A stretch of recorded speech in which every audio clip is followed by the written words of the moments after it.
Welcome, friends. My name's Aaron Ciotti. Everybody calls me Ciotti. You're going to have to wait until the end of the stream to see me chase that wang that I was just chasing in the intro there. That is some flight footage from the tree-style flight line at Rampage this year. And yeah, at the end of the stream, I'll play the rest of that clip of me chasing Tuner Taxi's wing that was built on site, like at the Sean actually built it for him as an example for the other 10 people that were building wings at the event, which is pretty cool. And I chased it around for about half a battery. It's always fun. If you can ever chase a wing, do it. It's super difficult. Super fun. It is May 31st. Whoop Wednesday has arrived. We are going to build we're going to start a Walksnail 1S 65mm build. As tends to happen with builds, you know, God only knows if we'll finish it, but we'll definitely start the build. And then we're going to fly some analog tiny whoops around. I've got 6 batteries on the charger right now. We're going to talk a little bit more about some more testing that I've done with the box frame 2.5-inch rigs. in terms of efficiency and runtime. And of course, this is a Q&A live stream, as they all are. This is my full-time job. If you'd like to see me survive and not die, I need your help. Head on over to CiottiFPV.com. There's a million ways that you can help me. Joining Patreon helps me the most. I'm having trouble with the math, but I think that joining my Patreon will end up costing you 7.5 cents an hour. That can't be right. I think it's maybe 7.5 cents a minute of content. I don't know. I do roughly 40 hours of live streams a month. You can join my Patreon for as little as $3 a month. So I guess that sounds about right. 7.5 cents. Well, no, that's easy. That's easy math. What is wrong with me? 7.5 cents times what? 7.5 cents times 60, and then times 40, and that's 18,000. I don't know how to do math, but potentially fractions of a penny per minute of, I don't know. Math eluded him. Yeah, Patreon definitely helps me out the most, and it's super affordable to join it. As little as $3 a month. If you want to get in on the giveaways, there are going to be giveaways this coming Monday. This coming Monday is the first Monday of the month, so we're going to have 4 giveaways. If you want to get in on one of those or 3 of those, you can join Patreon on the $5, $10, or $20 a month tiers to get in on one of those giveaways. And then the $30 a month tier will enter you into all 3 of those giveaways. For $5 a month, you can enter to win Toothpick and Tiny Whoop parts. For $10 a month, you can enter to win Cinewhoop and 3-inch Micro Brushless parts. For $20 a month, you can enter to win 5-inch parts. For $30, you're entered into all 3 of those. And then the 4th giveaway is always open to anyone. You just have to come to the Monday night live stream and be there at 11-ish for it. So, yeah, come on over. Etsy has a bunch of stickers and hardware. Fiverr, you can work one-on-one with me. Take advantage of the almost 7 years of experience that I've got in FPV. Teespring, you can get yourself some fun shirts and other random things. PayPal, if you want to do a super chat, but you don't want YouTube or Google to take 30%. And then look at all these affiliate links. Change your bookmarks over to affiliate links, or get your browser suggestions figured out by hitting the little X on the right here to remove any suggestions that are not affiliate links. They are a completely free to you way for you to support content creators that you watch on YouTube for free. So yeah, affiliate links are awesome because it's completely free. It doesn't affect you in any way, and then we get a tiny little percentage of your total order, your total shopping cart, I should say. I have affiliate links to Weebleed FPV, Newbie Drone, FPV Cycle, Amazon, Get FPV, Oh My God HD0, Flywoo, Emacs, Banggood Camera Butter, and AliExpress. All you got to do is hit those links at some point before you check out, and then yeah, it'll do the thing in the place, and away you'll go. In the chat, Robin Duckett was first. Freelojo was next. Rob Axelson, Northern Tier, Freelojo, Ram Donko, Bob Bruce, Robin Duckett, Flush FPV, Robin Duckett with a $49.99 super chat. He says, skewing the math fractionally. What's the math? If I do 40 hours of live, I do 40 hours of live streams a week, and then the lowest tier for Patreon is $3 a month. What's that math average? What's that come out to? Is it 7.5 cents a minute? I feel like 7.5 should be something. I don't know. Flush FPV, RC Ritter, Athix, M. She, Volusia, Raven 187, Michael D, Fire Mike, Douglas Otwell, Storm Rider. What's up, everybody? Thanks for coming and celebrating the pain that is fresh builds. Should be all right though. Robin Duckett, thank you so much for the super kind super chat. Skewing the math fractionally. If you want to talk to me in the chat, all you got to do is type CiottiFPV, If you do that, it'll light up an orange. You can also do this with each other. If you want to talk to somebody specific in chat, just type their name and spell it right, put the spaces in the right places, and for them and them alone, it'll light up an orange. Rob Oxison says, "Hola, gangly gang." Bob Bruce says, "What's up? How's it going, gangles?" Ram Doggo says, "Motors first equals cheers. CiottiFPV will get my ass in gear soon." Ram Doggo says, "Do Betaflight and Blue Jay play well together? CiottiFPV and all." They do in most cases. I mean, I guess they play well together in all cases, but Blue Jay has a little bit of weirdness on a lot of AIOs and ESCs at the moment. If you're on version 0.178 or 9, the easy button is just to backdate to Blue Jay 0.16. I have a couple of videos here on the channel how to do that. Just search my channel and you'll find them. Robin Duggett says, "Hey, CiottiFPV, best pilot / instructor." Thank you, dude. Michael D says, "Hello, wonderful gangly gang and CiottiFPV. Happy Wednesday." Fire Mike says, "Hello, and hello, gangly gang." Ram Dongo says, "Good health, y'all." CiottiFPV and all. Freeloader dropping the Patreon link. Thank you, dude. Athix, YouTube just did the thing. Athix says, "Make sure you reinforce the data plug. Make sure you reinforce the data plug on the VTX. It is fragile." They've got a big smatterassing of liquid electric tape on it, so I assume it's going to be completely fine. I was kind of annoyed by that, to be honest, because I wanted to weigh all of these components. But yeah, they've got a whole bunch of liquid electric tape on there, so I don't think I'm going to add more. But yeah, looks like it should be totally fine, unless you guys tell me otherwise, if they haven't put enough or something like that. But I mean, I've used those MIPI connectors in, on a bunch of occasions before, and it's been completely fine. Flush FPV says 8 cents a minute, so I was right, 7.5, 8 cents a minute. Look at that. Storm Rider FPV with a 20 Californian Canadian super chat dollar super chat.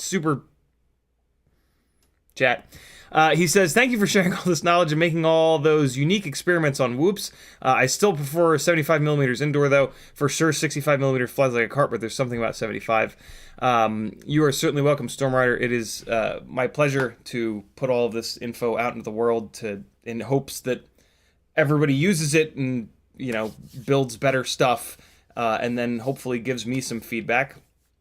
I appreciate the feedback on the 75 millimeters, even though you're wrong. It's still feedback. As I always say, if there's something about a specific build that doesn't work or make sense for me that does make sense for you, that's awesome. Like, I'm a guy. I have a specific way that I like to fly, specific tricks that I like to do, and a specific feel to these quads that I want. And if any of that is different for any of you, then your specific rig might not be the same thing as mine. Like on Fiverr, one of the services that I offer, one of my favorite ones, is called build planning. And the first 15 or so minutes of build planning, I just hammer you with questions. And the answers to those questions guide me as to what the perfect build for you would be. So if it were a tiny whoop build and you said to me that you wanted it to fly inside and outside, I wouldn't be talking to you about a 65 millimeter build. Yeah, there's any number of different things that you'd be able to say to me during that session that would get me away from my specific build that I prefer. It's easy for me to do that in those sessions because we're one-on-one and I can just hammer you with all these questions. On the live streams, it's kind of impossible for me to do that. You guys show up in chat and you say hey, what's the best 75 millimeter rig? And it's well, here's the one that I like. That's all I really have time to dig into. So yeah, 65 for life. Here's what I'll say, Storm Rider, if you've got a lightweight high KV 65 millimeter rig that's too twitchy for you, add a bunch of stick smoothing in. I run tons of stick smoothing on all of my rigs. It's jitter reduction in the PID tab, move that up to 15, and then it's RC smoothing in the receivers tab, move that up to 100 or 200. and see if you like it, because the lighter weight of the 65 millimeter rigs, you just can't get that anywhere else. And I'm starting to make assumptions that like lightness and that quickness and that jitteriness. Also, turn your feed forward way down. I'm starting to feel like that quickness, that jitteriness of 65 is what pulls people towards the 75, and you can fix that. Like I've been fixing that forever with stick smoothing via. I mean, initially it was lots of degain and lots of set point. What is it? It was called D set point, and then it became feed forward, which I turned down really low, and now it's jitter reduction and RC smoothing. So there's plenty of ways to smooth things out and still get the benefit of a lighter weight rig, because in the house it really helps to have less weight because you're just constantly kind of sliding around trying to avoid stuff. Although that all sort of goes out the window if you use a lot of roll. Like I try to keep the horizon very flat, so I rotate flat into a lot of stuff, and when you do that, it tends to slide a little bit more. So that's why I tend to be hypersensitive to the weight of tiny whoops. If you don't do that, if you fly like a racer and you roll a lot, you can much more easily go into a corner with a bunch of roll and just use the horsepower to kill that momentum that you previously had. But yeah, it's everybody's different. Everybody flies different, and what you like is like figuring out what you like is what matters. Brandon Woodford says, "Hey, what's up?" Stormrider, thanks again for the super generous super chat. Northern Tier says, when flashing an AIO with current or newer Betaflight firmware, the ESCs are not flashed during this process, correct? Correct. ESCs are only ever touched by BL Heli, S or 32, Blue Jay, JESC, ESC specific firmware. And then the rest of the actual processor, the F4, F7 processor, that's what gets flashed by Betaflight. Denzel the Terrible says, "Hey, CiottiFPV, all you gangly mofos." Robin Duckett says, "What's on the agenda today?" It is in the description of the stream down below. Denzel the Terrible says, CiottiFPV is lovably stubborn, very stubborn. Bob Bruce says, I haven't had any issues with mine coming loose until I chipped a lens and pulled the MIPI cable on purpose, but I also never flew it crazy like my analog 65mm. Okay, I'll keep an eye on it for sure, but the amount of liquid electric tape they've got on there, it looks like I kind of wish there was less, to be honest.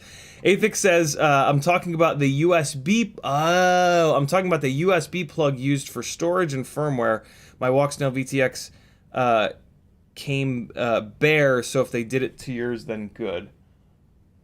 So that would be this plug over here.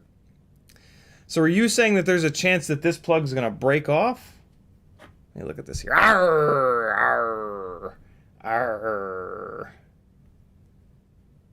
Mine's on there pretty good. Yeah, mine's on there pretty good. If that's a common thing, and there's components right next to it. But yeah, if that's a common thing, if that little guy is prone to failure, I'll definitely load it up with some welder or something like that. Good call. Let me know. Let me know if that's a common failure point, that little thing popping off. Bob Bruce says, I've built a 75mm Walksnail and have gone through many different renditions to try and make it better, so I'm excited to see CiottiFPV build and watch his findings. Yeah, so I'm starting with 65 because so I've got 3 tiny whoop-ish specific. I've got 3 of the 1S Walksnail setups thanks to FPV Exchange /bot /Captain Cannoli and Juicy FPV as well. This that we're building tonight is the 1S Lite, the absolute lightest possible Walksnail setup.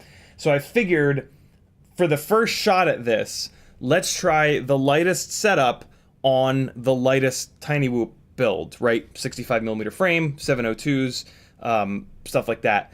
So Yeah, I would love it if this would be good, because then the other gram and a half, I think it is, heavier setups I can put onto a 75 millimeter rig, and I think I might also put one onto a toothpick. I think I'm going to do a Walksnail toothpick, because I don't need two of the heavier 1S builds on regular tiny whoops. Like, I'm going to try it on the 75 builds, and then if I like it, I'm going to buy another one of these light ones. Like, there's no reason to carry around that extra weight.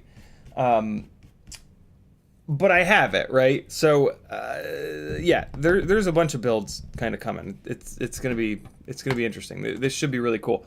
I'm kind of excited about a little toothpick. I think it's gonna be a 2.5-inch Newbie Drone Mosquito based Newbie Drone Mosquito frame, which will swing 2.5-inch props. I don't know what motors I'm gonna do yet, but it is gonna be a 1S build, because I'm gonna use the T motor AIO that's got the 12 amp ESCs, BL-Heli-32, and black box. It doesn't have a receiver or a VTX on board, which is kind of why I'm using it. So Walksnail will be the VTX, and then I'm just going to plop a little EP2 up on top, hopefully. I don't know where I'm going to put that, but yeah, that should be an interesting little 2.5-inch 1S completely silent toothpick build. Hopefully it's okay. I've done the 2.5-inch toothpick thing before, and it did not have enough power, and I didn't love it. But these Walksnail setups are 1S only. Like, I would rather do 2S on it, but, you know, I've got two of these 1S Walksnail setups, so we'll throw them in, see how it is. If I don't like that build, I think what I'll do is another live raffle with it. Because I know someone will like that build. Like, I feel like I'm the odd person out that doesn't like these 1S toothpick style rigs.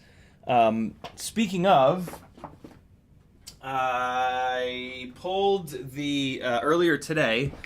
I pulled the Ciotti apart, and I took the AIO out of it, and I put it in this little Mosquito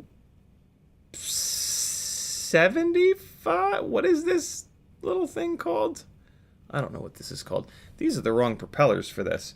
Yeah, this is the Newbie Drone's little tiny Mosquito, and yeah, it'll swing 1.6-inch props. Hell, it'll with the right canopy with the right canopy, it'll even swing 2-inch props. But 2-inch props are a little bit too draggy for these 802 motors.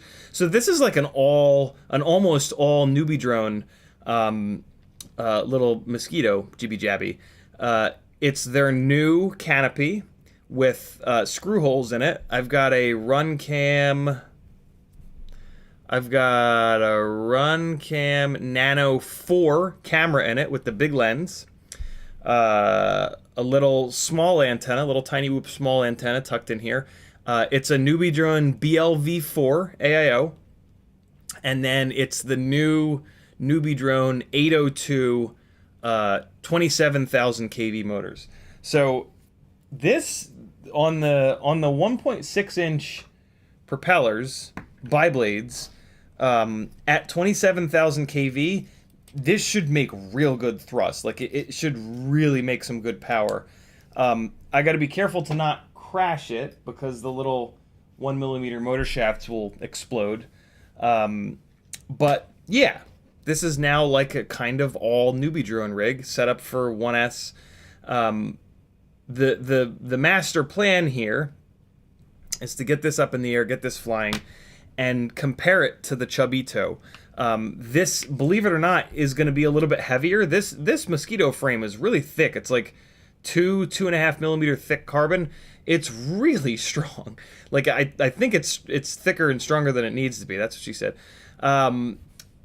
It really makes the Babito frame look kind of fragile. The Babito frame, I took this drivetrain out of it, and I put my other T-motor AIO, the first one that they sent me, which I'm going to flash back to BlueJay 0.16, which will probably fix the problems I was having with it. It's got a newbie drone camera just like it used to. And I don't know what motors I'm going to do. I think I'm going to do high KV 702s to try to get the weight down on this little, you know, I jokingly call it the Ciotti because it was pretty heavy when it was on this drivetrain with these motors. So yeah, and then we can do a little head-to-head. This guy with bigger 802 lower KV 27,000 motors on bigger propellers, 1.6-inch biblades, versus the little Ciotti on 1.2-inch biblades with a lighter weight, higher KV motor. I'm thinking I'm going to put it on. I have an extra set of Tiny Whoop 0702 30,000 KV motors. So I'm either going to put it on these or something else. I think it'll probably be these, though. Even though these don't match the color scheme. That's a problem. That's a big problem. It'll be okay, though. Do I have... Hold on. Do I have another set of those other motors that I can't talk about? Maybe. It's chubby. It needs power. And so, yeah, I gotta put it on those other motors. I gotta put it on those chaotic motors. Where the hell did they go, is the question. Hey, we're gonna be flying a couple Tiny Whoop batteries here today, too. I got a couple of rigs back together that have been apart. And, yeah, I want to put them up in the air. Here we go. All right, yeah, so these are the motors I'm gonna put this thing on. These are super secret.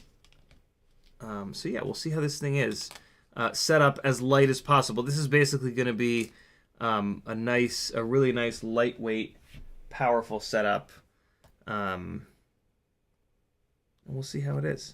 I'm super interested to see if there's a difference between these two. I mean, I'm very tempted to run the little Mosquito on 1.2-inch props as well, but I mean, it's heavier because the frame will... One of the reasons that it's heavier is because the frame will clear bigger propellers.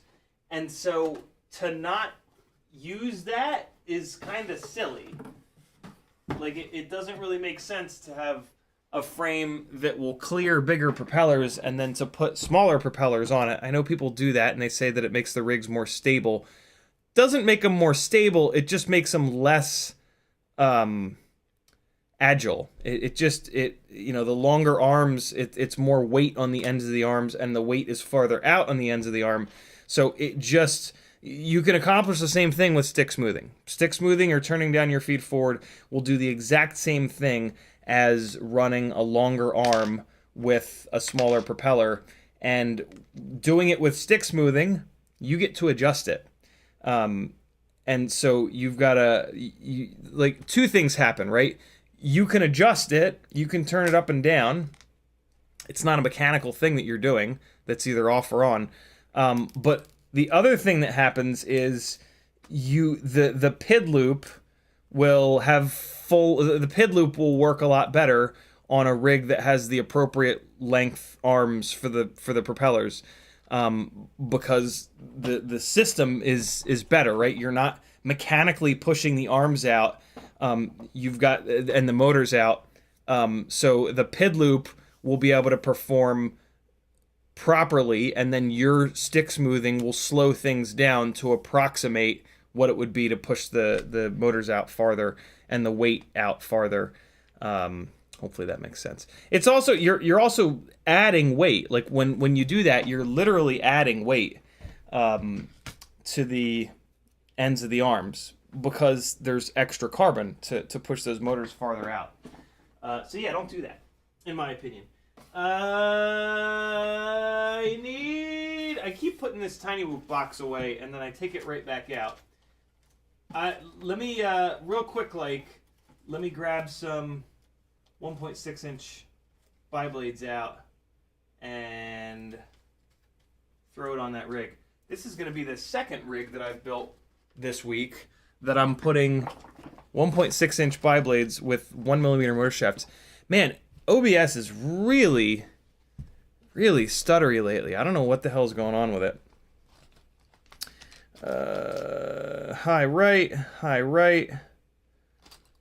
left, and high left. There we go.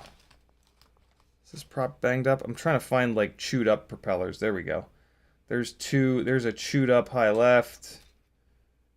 High right. Oops, nope. I got an extra one out. Get in there. This is a chewed up high right. Yeah, this thing is gonna get mangled, so I might as well put mangled propellers on it. There we go. There's 4. Now, do I have one more? Do I have a high left propeller that's chewed up? No, doesn't look like it. That's fine. It'll get one fresh prop. Oh, no, here it is. There it is.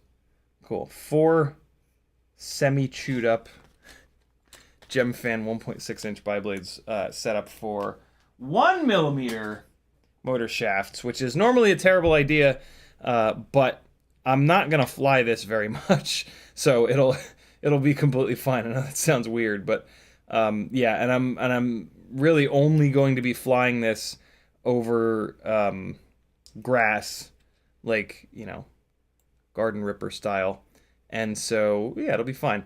You know, which kind of illustrates one of the main problems I have with these things, with these little tiny toothpicks, right? Is that if you crash in the grass, you're not turtle moding out. So you're going to get a bunch of exercise, and nobody wants that, because every time you crash, you're going to have to go manually retrieve it. But also, no, that's it. That's just me being lazy. So there it is. There's a little Mosquito build for that ass. I'm going to wait to fly this until the Ciotti is done. I think I got all the soldering done earlier, but I didn't like piece everything together. I gotta like screw the motors down and all that good stuff. So yeah. Athix says the shell of the plug can crack easily. Ah, okay. Good to know. I'll be super careful when I'm plugging that in, and or I guess I could put some, I don't want to put, well, so if the top of the plug is what's failing, what I want to do is put some Bondic on it, because Bondic, which is the UV curing stuff, it cures hard. Welder sets up like hot glue, and it's like kind of soft forever, which works well in a lot of applications, but in this case, where the top of this plug breaks off, we want some Bondic. So I'm gonna do that right now, actually, because I was just using this. So it's the nozzle is cleaned out, and what I'm basically gonna do is just put a layer of this Bondic on top of this plug. So I'm just gonna put it on here and just like spread it out as just an extra layer of something to hopefully keep the top of this from cracking. So there we go with that. I guess I'll kind of wrap it around the sides a little bit, just to make sure that there's really good adhesion. And I'm just going to keep it the hell away from the front. And yeah, hopefully this will keep that from cracking. Good call, dude. Thanks for letting me know that. Let me just take a quick look at it with a loop. Make sure I got a good solid layer on there. Let me just wrap it around the side a little bit more here. All done.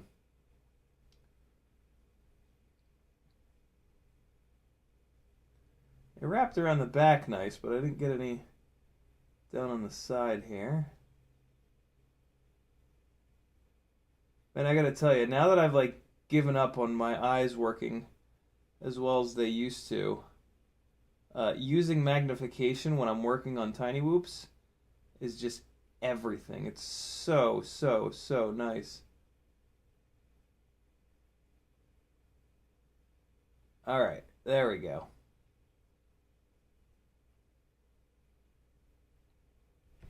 My dad actually just today got out of cataract surgery, and it went well. He went in last week, and then he went in again today. And the doctor said that it went really well today, so that's amazing. All right, so now we turn on the little LED thing, and it cures it right up. And so now the top of this plug should be a little bit more sturdy. Now I just have to remember to do this on the other ones. All right, and I mean you could certainly do this with welder. It's just not going to work quite as well as something like this that cures a little bit harder. Because the failure is apparently like the plastic cracking, and it's hard plastic, right? So we're going to match the hard plastic up with a glue that dries hard as well. So yeah, it's about all it takes. It does need some time to just kind of cure on its own. Like you hit it with the UV and it does magic, but it's not fully cured quite yet. But it's no longer going to be like wet to the touch, so I'll be able to work on this rig without getting it all over my hands and shit, which is amazing. That's the coolest thing about the Bondic. Let me keep going on chat here. Michael D says, loving my Mob 7 HD in the Mobula 8 frame. I'm surprised that I'm still getting the same runtime as when I was in the 75mm frame. The 2-inch props really help it float and not feel heavy. I'm surprised that you're not getting more runtime, to be honest. Going from 1.6-inch props to 2-inch props is a big jump in efficiency. The frame is absolutely going to weigh more, and that's where you're losing that extra runtime that you're getting from the bigger props. So yeah, I would be thinking the opposite. I would be looking for more runtime, but I don't think there's a 2-inch frame that is as lightweight, like for its size, as the 1.6-inch 75mm motor-to-motor frames. So I think that's what's going on. I think if somebody was to make like a Meteor 85 frame that was like the same design as the Meteor 75 frame, and with that same design you're going to get the same like ratio of weight to prop size, I think in that case you would. Maybe they do. Oh right, the Mobula 8 frame exists. Interesting. Huh. Yeah, I mean, there's a point of diminishing returns, right? Like when frames get bigger and bigger and bigger to support bigger and bigger propellers, there's always going to be a point of diminishing returns where the extra efficiency from the bigger propeller is not going to offset the extra weight that. And weight, of course, kills efficiency. Ramdongo says, let's go smaller, e.g. 0401 motors, 150, 125 mAh batteries, 50 to 40 millimeter X, new frames, etc. Make the FPV world bigger, just a thought. I don't think, I've talked to Jesse about this in the past, Jesse from tinywhoop.com, and he seems to think, and so do I, that 65 is about as small as it's going to get. Mainly because of the amount of space that we need for the flight controller. Like, these AIOs are as packed with shit as they're ever going to be. Realistically, to get smaller, we would have to go to like stacks. We'd have to go to like a 16 by 16 stack. And then we're adding weight to the vertical axis, which is going to kind of mess up the center of gravity and could potentially mess up the durability. So yeah, I think that we're about there. I think 65 mil rigs that are like less than 19 grams is about it. And I'm fine with that because these damn things fly so good. at this point that, yeah, it's a good place to be, and it's certainly going to get refined a little bit more over the next couple of years. But I think we've taken the biggest chunks out of the R&D in terms of tiny whoops over the last like 2 or so years that we went from brush to brushless motors, and now that we're figuring out all the KV stuff, the super high KV stuff, yeah, I don't think you're going to see big improvements like we've seen this year and the last year. But I could be wrong. I commonly am, and that's okay. Robin Duckett says, you need one of those video microscopes like Lewis Rossman. Yeah, I've looked at getting a different... they sell these webcams. They're not sold as webcams, but they sell like microscope USB cams, basically. And I've looked at it. The problem is they're so zoomed in that you lose, like... All I'd be able to show you is like the super detailed stuff. I wouldn't be able to show you like the assembly stuff. And we do a real mix of detailed stuff and assembly stuff. So my current setup with this guy here for the wide angle stuff, and then this little bench zoom cam here for the up close stuff, I think is kind of as good as it's going to get. But yeah, I'm always farting around to try to make the setup a little bit better. Stormrider says, should have written CiottiFPV in my last message. His last message is, we met at Rampage. I was the guy that with bricked HT0 goggles. It's fixed now. I remember you. Scary. I remember being like, oh, shit. Those are expensive goggles to brick. Ah! What's happening?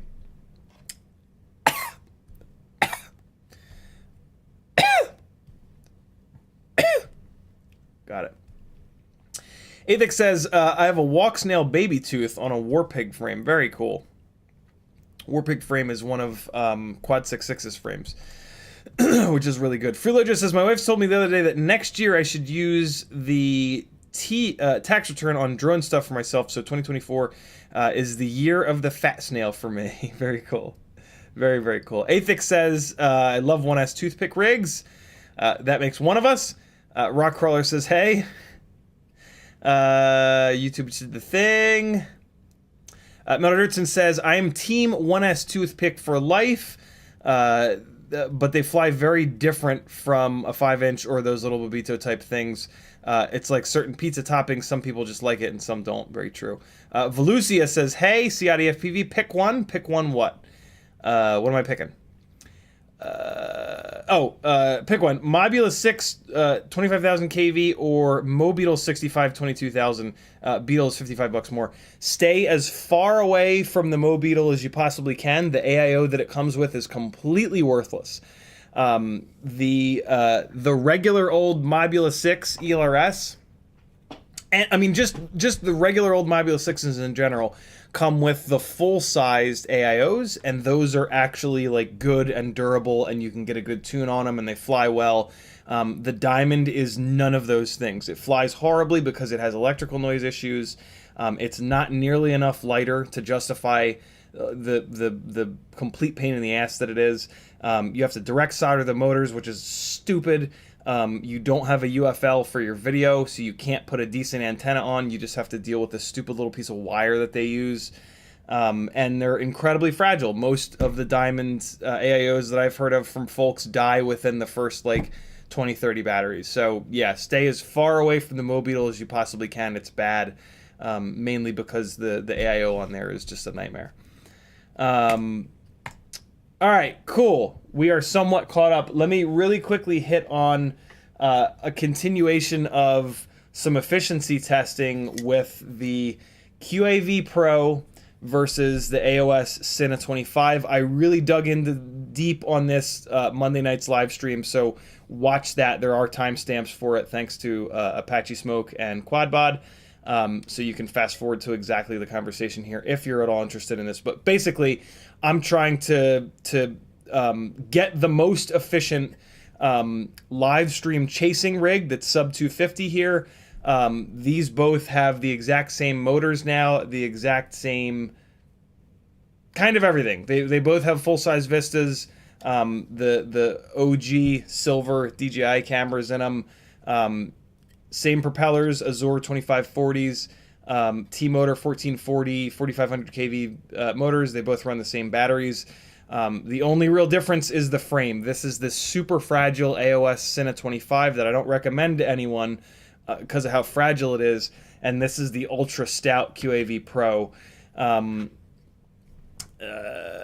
Yeah, this frame, the fragility of this frame comes because there's nothing supporting this carbon part that's the you know, like the duct. It's not really a duct, but yeah, there's nothing supporting it here. But the flip side is that gives you more airflow through here. So my hypothesis has been that this is going to be a little bit more efficient, but it's really fragile. Like, you cannot crash that from any height. It will break the duct so easily. Whereas the QAV Pro has this extra obstruction out here, but this gives this thing incredible strength because it supports the entire outer bit of this prop protector, basically. So this is a rig that you can fly confidently. This is a rig that you fly as if it's going to explode at any potential moment. But what I'm starting to see is that there is an efficiency difference between these two. And it does seem to be kind of significant. These are both really well tuned. Brandon's Baked Beans helped me. He does tuning for $1 a minute, which is incredibly fair. So yeah, look him up over on my Discord channel, Brandon's Baked Beans. He uses Black Box to tune. I just tune by ear. So yeah, we are looking at, the testing that I did on Monday was not quite as dialed in as the regular testing that I've been doing flying up and down the street. I still do want to do a third round of testing on these at a spot where I have a big, long, straight run. In front of the house, it's like, I don't know, the run is like probably 300 feet, and then you have to turn around, and I'm worried that during the turnarounds, that I can potentially, the control of this testing sort of goes out the window. But I do like 30 of those turnarounds when I'm doing the testing on the street. And so in theory, doing it that many times per battery, sometimes I'm going to turn around hard on the throttle, sometimes I'm not. So in theory, it kind of evens out, but I still want to try to find a spot with a really nice long flat run where I can just sit the damn thing at like 30 degrees nose down for like 30, 40 seconds and then just turn around and run it, and then turn around and run it. So that'll be the third round of testing, but I did some 20 degree nose down testing out in front of the house. Wow, OBS is really, really, really struggling. I don't have anything else really running. I don't know, whatever. So yeah, we got on the QAV Cine out in front of the house, I got 6 minutes and 1 second and then 5 minutes and 55 seconds. That's pretty damn close. That's 6 seconds, 6 seconds different between those two batteries, and they're both the identical batteries that have been cycled the same amount of times. And then on the AOS Cine, again, this is 20 degree nose down, so this is not flying as fast as I need to go to chase these cyclists. But it's kind of busy in front of the house here, so to try to do that run with 30 degrees nose down or even 40 degree nose down would be a nightmare, because I'd be spending a lot of battery dodging cars and trees and shit. So I don't really feel comfortable doing it in front of the house at anything steeper than 20 degrees. The AOS Cine 25 fragile frame got 6 minutes and 50 seconds and 6 minutes and 59 seconds. So basically an entire extra minute of runtime. We're talking about 6 minutes to 7 minutes between these two, which I kind of expected, to be honest. Just like from a, blocking the thrust standpoint, that is more of what I expected. So I'm going to do one more round of testing. But what I haven't done yet is look at the voltage on these batteries. I did this testing yesterday, so these have been sitting plenty of time. let me make sure that I didn't like super over discharge the batteries that I ran on the AOS Cine 25. So this is the no TPU. So this was run on the QAV Cine. Oh, I ran this one down low. This one is coming down at like 3.55 per cell is the average. I ran this one pretty low. So this was the 5 minute and 55 second flight. So yeah, this battery is at average of 3.55 per cell. And then purple TPU is the other battery that I ran on that rig. And this one is at 14.2 total, 3.51, 3.53, 3.58, 3.56. So again, same average, 3.55 per. And now these are the two batteries that I ran on the AOS Cine 25. This is the red TPU, which ran for 6 minutes and 50 seconds. And this one is at 14.1 total, 3.50, 3.48, 3.54, 3.53. So an average of like 3.52 basically on this to run for 6 minutes and 50 seconds. So yeah, I pulled the battery down a little bit farther. Let's check the black TPU battery. This is the one that ran for 6 minutes and 59 seconds. This one is at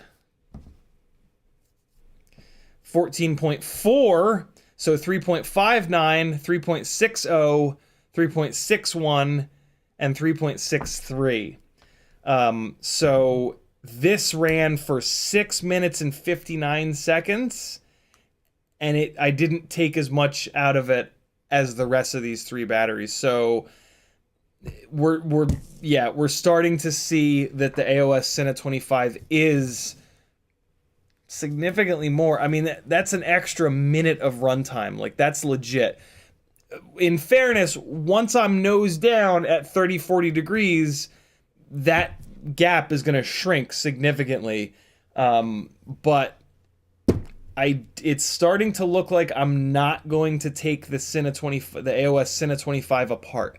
It's starting to look like I'm just going to deal with it being a fragile frame. It's going to be more efficient. And like, so towards what I'll probably end up doing is flying the QAV for like the middle of the race when things settle down. The beginning of the race where there's a lot of excitement and all that stuff, I'll put this up in the air so that it's a little bit more efficient and a little bit faster. I swear to God, this feels faster in the air than this. This just feels like it's like you got your left foot like dragging on the brake pedal, which makes sense. There's the extra resistance. But the middle of the race, I think I'm going to fly with this guy. God forbid I crash. This is going to take a crash without exploding. The beginning and the end of the race will be flown with this guy for the extra efficiency and speed. So I kind of think that's the way I'm starting to lean here, which is that's completely fine. I'm also going to be switching the motors around on these rigs. Like right now, I have them both on the T-Motor 1404 4500s so that I can do this testing, this efficiency testing. I have that set of 1404.5 Axis cinematic motors, and they are going to go on one of those two. I don't know which one they're going to go on. I think they're going to go on the QAV. No, they're not. They're going to go on the AOS Cine because that rig is heavier. And yeah. And the bigger motor. Well, so that's interesting. So the bigger motor on the AOS Cine 25 will add a little bit. It'll add more weight, though. I don't necessarily want to add weight to that frame. I don't know. I'll overthink it and figure it out. On one hand, like, I don't want to add any extra weight, but on the other hand, that rig being more efficient, it will handle the extra weight better. You know what I'm saying?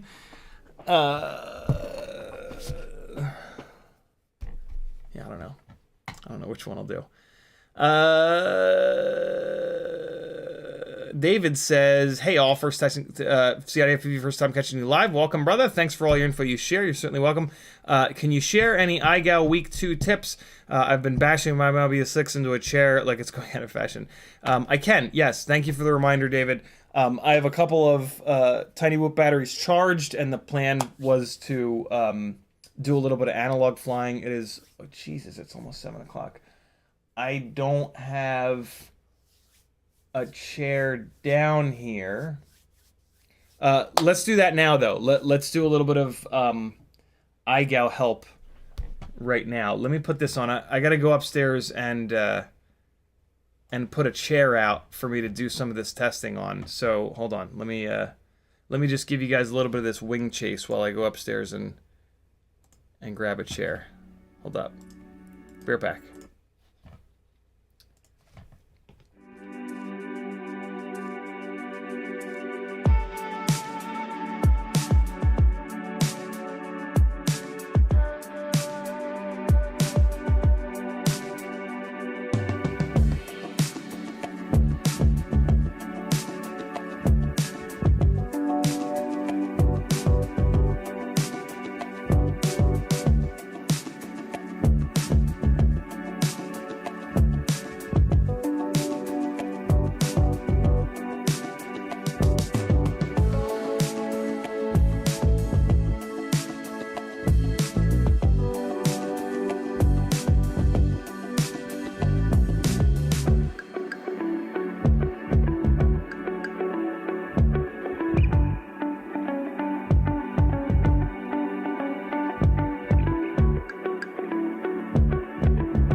Sometimes you gotta fly from the woods, man.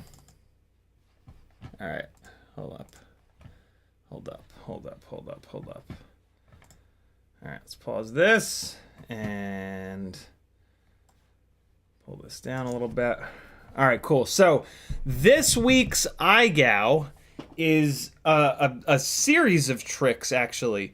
It's shoot a chair gap, turn either to the left or right, and then shoot that same chair gap in the 90-degree direction. So it's a figure 8. It's then like a snap roll, which I'm not even going to bother doing. There's also a snap flip in there, and there's a yaw 180. That's all just push the stick over and it does it, right? Like, we don't really have to dive into that stuff. But then there is a easy version of a power loop. I forget the name of it, but you go through the gap, you pitch backwards, and then you come back over the gap, and then you go back down through it.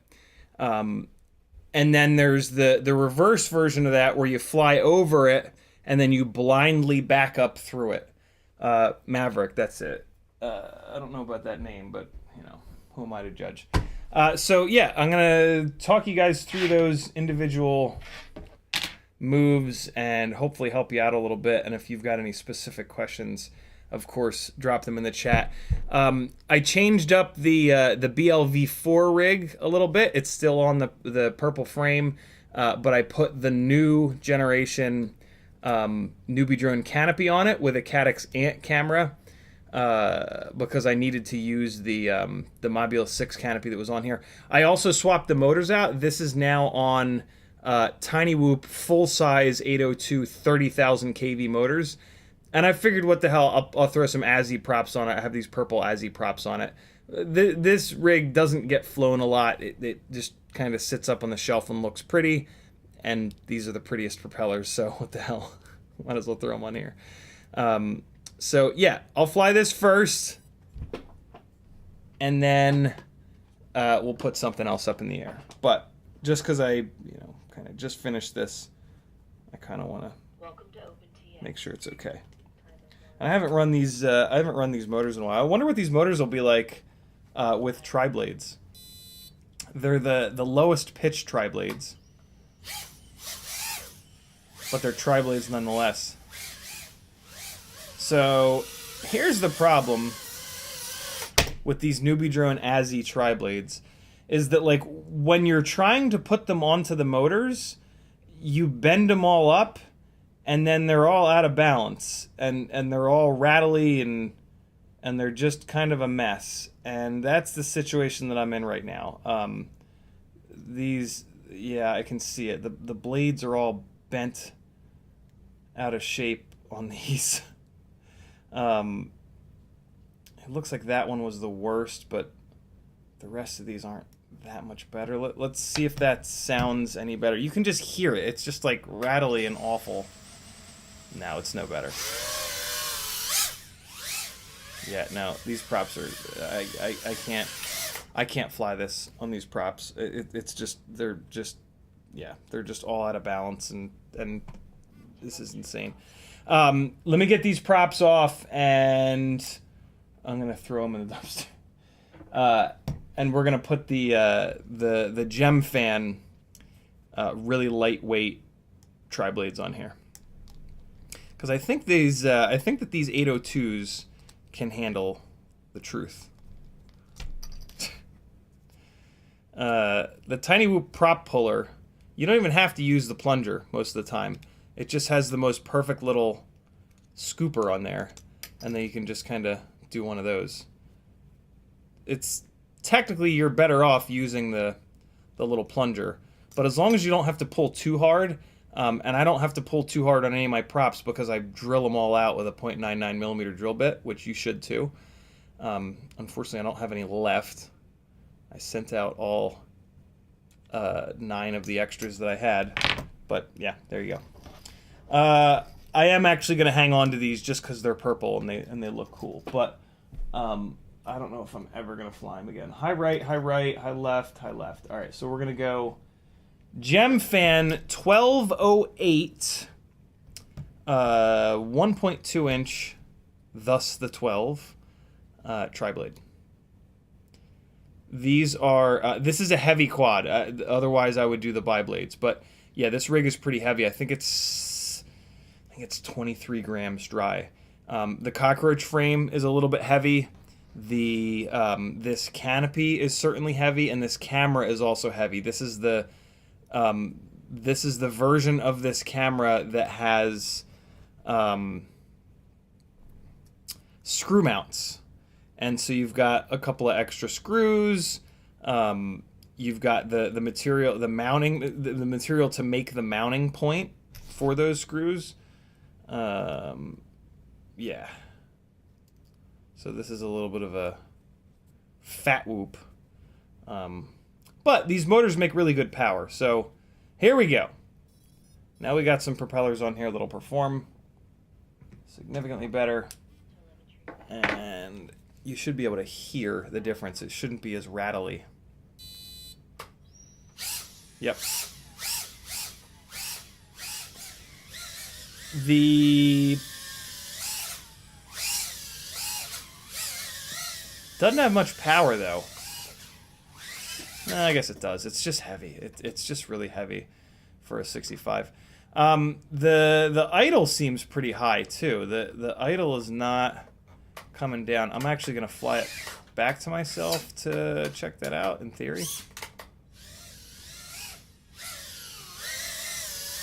Hold on. Let me look at the idle in Betaflight real quick, because it's like really high, and a second ago I assumed that was because of the propellers, and that they were out of balance. Like I could hear that they were out of balance and that they were rattly and shit. But there might be something else going on here. So let's take a look. In PID tuning. Okay, so, oh, right. So the dynamic idle is off because D-Shot telemetry is off. For some reason, the BLV4 does not work with D-Shot telemetry. No, the motor idle is pretty normal. I'll drop it down to 5%. But, I mean, that's not too bad. Let me take a quick look at the PID, see if there's anything weird going on. Yeah, I mean, I don't have the PIDs really cranked up that high. We'll move this, try pulling the master multiplier down a little bit. Any gravity, it's not really related to that. Huh, interesting. I'll move Dmax down a little, I guess. And, all right. It doesn't get flown much anyway, so I mean, it's fine. We did a couple little things there. That might help, might not. It's all good. This is the show queen, Tiny Whoop. It doesn't need to fly as good as some of the other ones, because it looks way better than them. All right, here we go. That's a little bit better. All right, so first part of the trick, well, this battery ain't gonna last long. First part of the trick is just shooting a gap and then kind of turning and then shooting again, but you have to do it without hitting stuff. There's a 1 minute time limit, so like, yeah, you should have plenty of time, but what I will say is get that little easy figure 8 there out of the way as quick as possible, right? Like, accelerate the easy stuff so that if you need extra time for the other stuff, you're gonna be okay. So that's it right there. Just line the gap up, you know, line up the legs of the chair, left to right, get on in there, get your little turn done, and you can kind of line it up as you, wow, the battery just took a dump so fast. Oh God, why me? Don't make me walk, don't make me walk, no. Oh, good. All right, back on the shelf it goes. It flies. It eats batteries. It doesn't use bidirectional D-shot for some reason. But man, it looks good. Look at that. All purple like. All purple and some red. Come on now. All right, so now we're going to fly some stuff that performs a little bit better here. So here we go with an ultimate freestyle Tiny Whoop. This is a Mobula 6 on big KV 702s. Nice and light on a prototype frame, actually. Fart. A couple of folks at Rampage got to see this. See this mystery frame. So as you guys can probably see already, there's quite a performance difference. All right, let's get into this now. This rig is also properly lightweight. So shoot the gap, 90-degree turn, shoot the gap. Well, I kind of shut it down a little bit, but that's okay. And then I think it's a snap roll. You can do that like wherever. And then it's this like wacky style of power loop.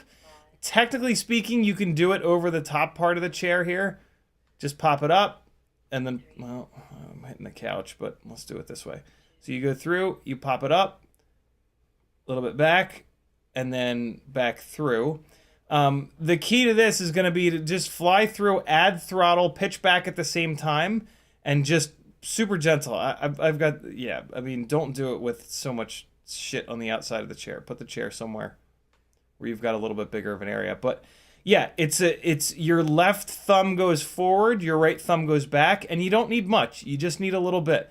You don't need to like look all the way up at the ceiling. That's going to generate too much rearward momentum, and you're gonna have this huge gap between you and the chair. So yeah, just a little bit. As you go through, pitch back, throttle up, and just let it come back over. Pitch it back, throttle up, and just let it come right back over. No big deal. Nice and chill. Pitch up.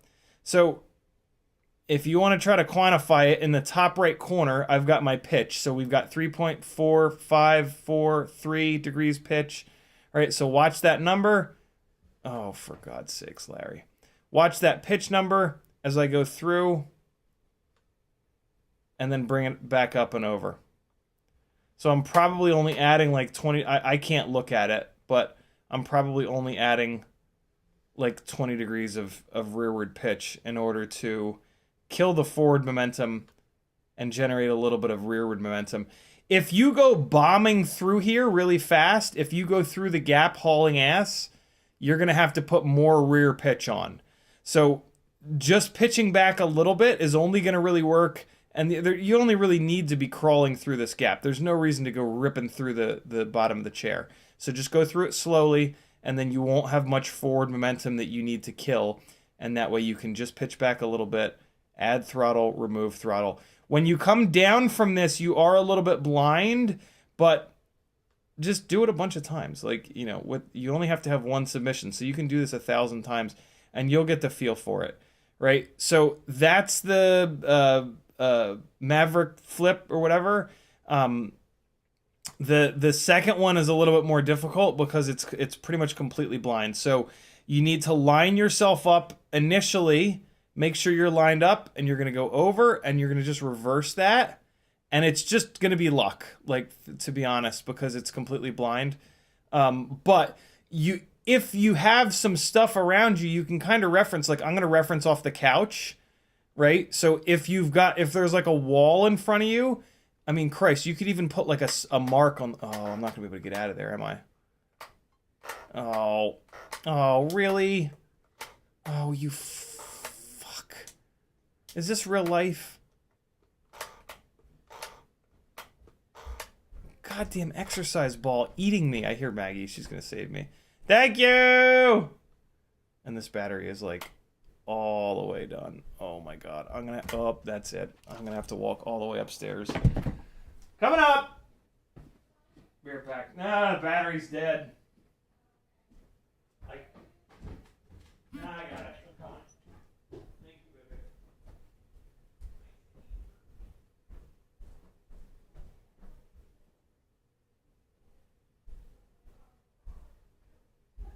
RSSI low. Telemetry recovered.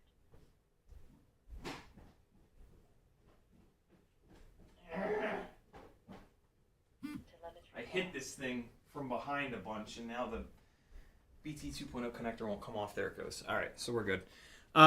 So yeah, the second part of this, the Matty flip part of this, I would actually prefer to do this as a Matty flip, because at least with a Matty flip, you're looking down for a split second, and you can kind of spot your landing, so to speak. So yeah, I don't love doing it this way. I would really prefer to do it as a proper Matty flip, but I mean, it's week 2. That's a little bit early for expecting people to do an actual Matty flip. So yeah, this part of it, to be really honest, other than the fact that you can have a little bit of a reference, is going to be relatively luck-based. Oh, for fuck's sake.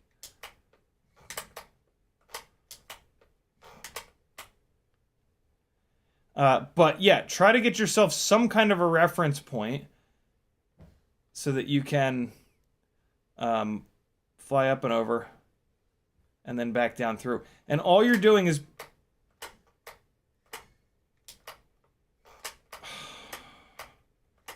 What the fuck, man?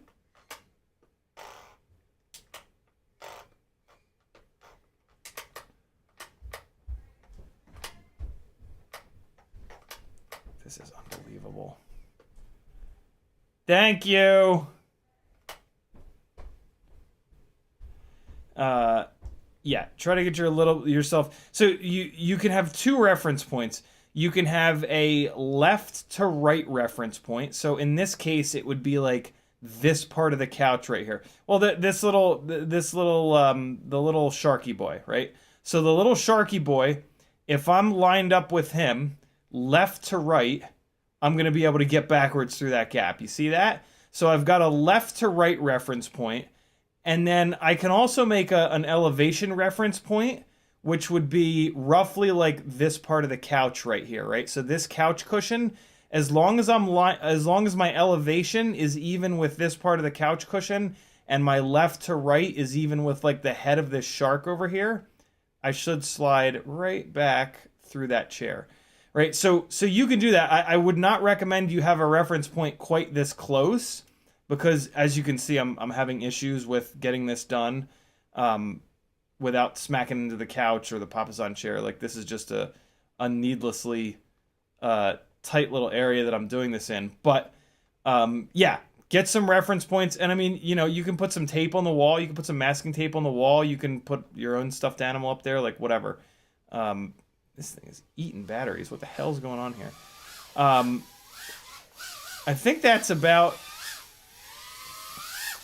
as much as I can help you. The other big part of this is just, since you've got a blind thing in there, is going to be just doing it over and over again. You know, just put a bunch of batteries in. One of the ideas behind IGOW is that you improve as a pilot. So the more challenging the thing, and the more batteries you put in, the better, because that's gonna... What the hell happened here? How did that fall down? Did it really rip both of the things off the ceiling? Unbelievable. Unbelievable. Come on now. It's never ripped them both off. It's only ever ripped one off. That's super annoying. Where are they? I can't see them, but this battery's dead anyway. Oh, I hit myself. So yeah, any other questions? David says, apparently putting a mirror in front for the beginner Matty is acceptable. That's interesting. But I'm just trying to line up with something in front. Horizontal is easier than vertical, though. 50 plus batteries so far. Nice. Yeah, I mean, the harder it is for you to do this, the more...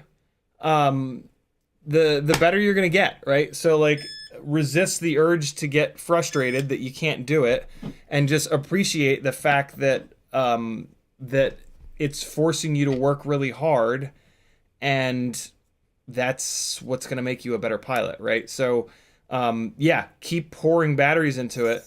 I'm not gonna do the full thing because that chair is just impossibly close. Well, hold on, I kind of also don't remember the full thing, but here's my approximation of it. From what I remember, what the hell's that noise?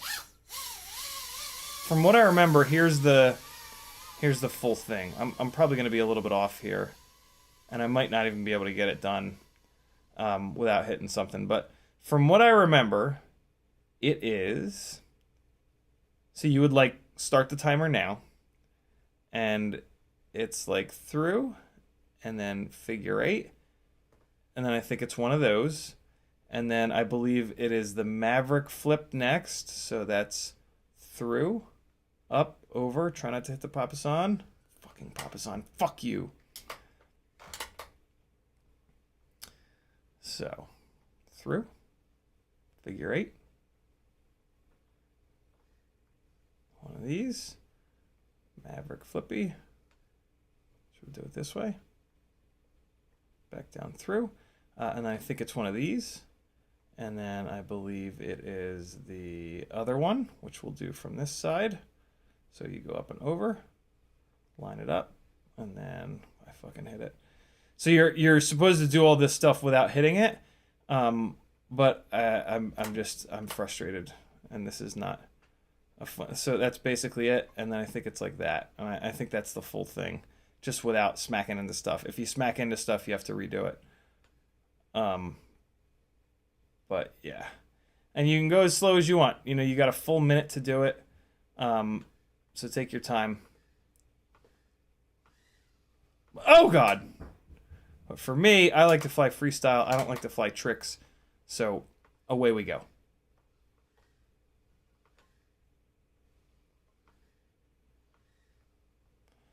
This is on a slightly heavier frame. Oh my God, than I'm used to. But, oh my God. Am I on the toilet? I think I'm on the toilet. Oh, I'm on the top of the toilet, and the toilet is empty. This is a terrible idea. I'm gonna fall into the toilet, aren't I? Man, that is peak laziness right there.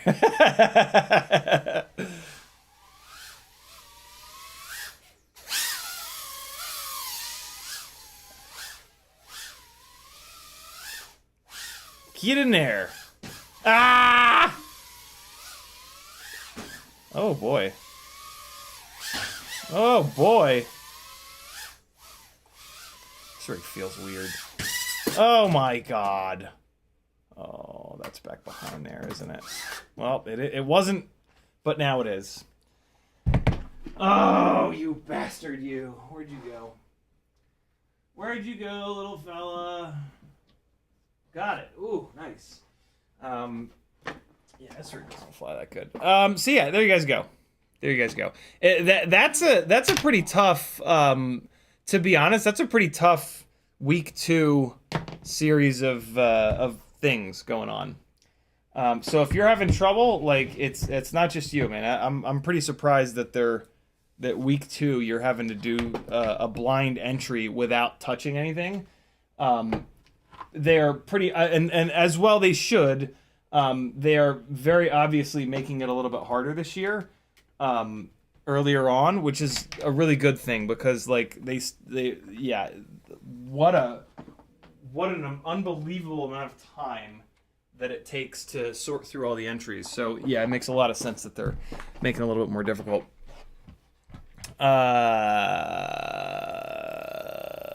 Okay, where are we at here? Man, OBS is really struggling. Jesus. Thank you for the reminder, David, to show you guys that. David says, maybe my reaction time is still lagging way behind what it needs to be, nowhere near CiottiFPV levels. How do you guys fly so fast in such tight spaces? Thousands and thousands and thousands and thousands and thousands of batteries. I would not be surprised if I'm like 10,000 batteries in at this point. You know, I've been doing this for almost 7 years. For a long time, I would do like 5 to 10 batteries a day every single day. Hundreds, if not thousands of hours in the simulator. Yeah, it's, you know, flying FPV is extremely difficult. And like, yes, I can help with that. Like I have one of my gigs on Fiverr is flight instruction, and I can definitely help you get better faster versus just doing it yourself. But the biggest component is still just stick time. The best way to get good is just to put the time in. You know, it's FPV is just like every other thing that's like really difficult. You just have to go through it. So that's what you're seeing, brother. That's the magic, is just being stubborn enough to just pour time into it.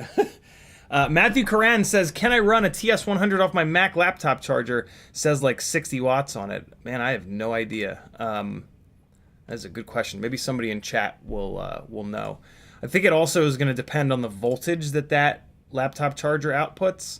Ramdongo says, did you do a ghost / all white / zombie whoop build? I did. It was my main Ultimate Freestyle Tiny Whoop with the 0702 32,000 kV motors. I managed to break the clear canopy though at Rampage, so now it just has a smoke crutch gray canopy on it. But Erickson says, Stingy had a good way of explaining it because he's a commercial pilot. Think about the vertical plus horizontal component of lift. Athix rightly says there's a speed challenge for the chair this week. Yeah, that like doing the trick gets you to the next round, but then they're gonna they're gonna give something to the person that does it fastest, which is pretty cool. I actually really like that idea.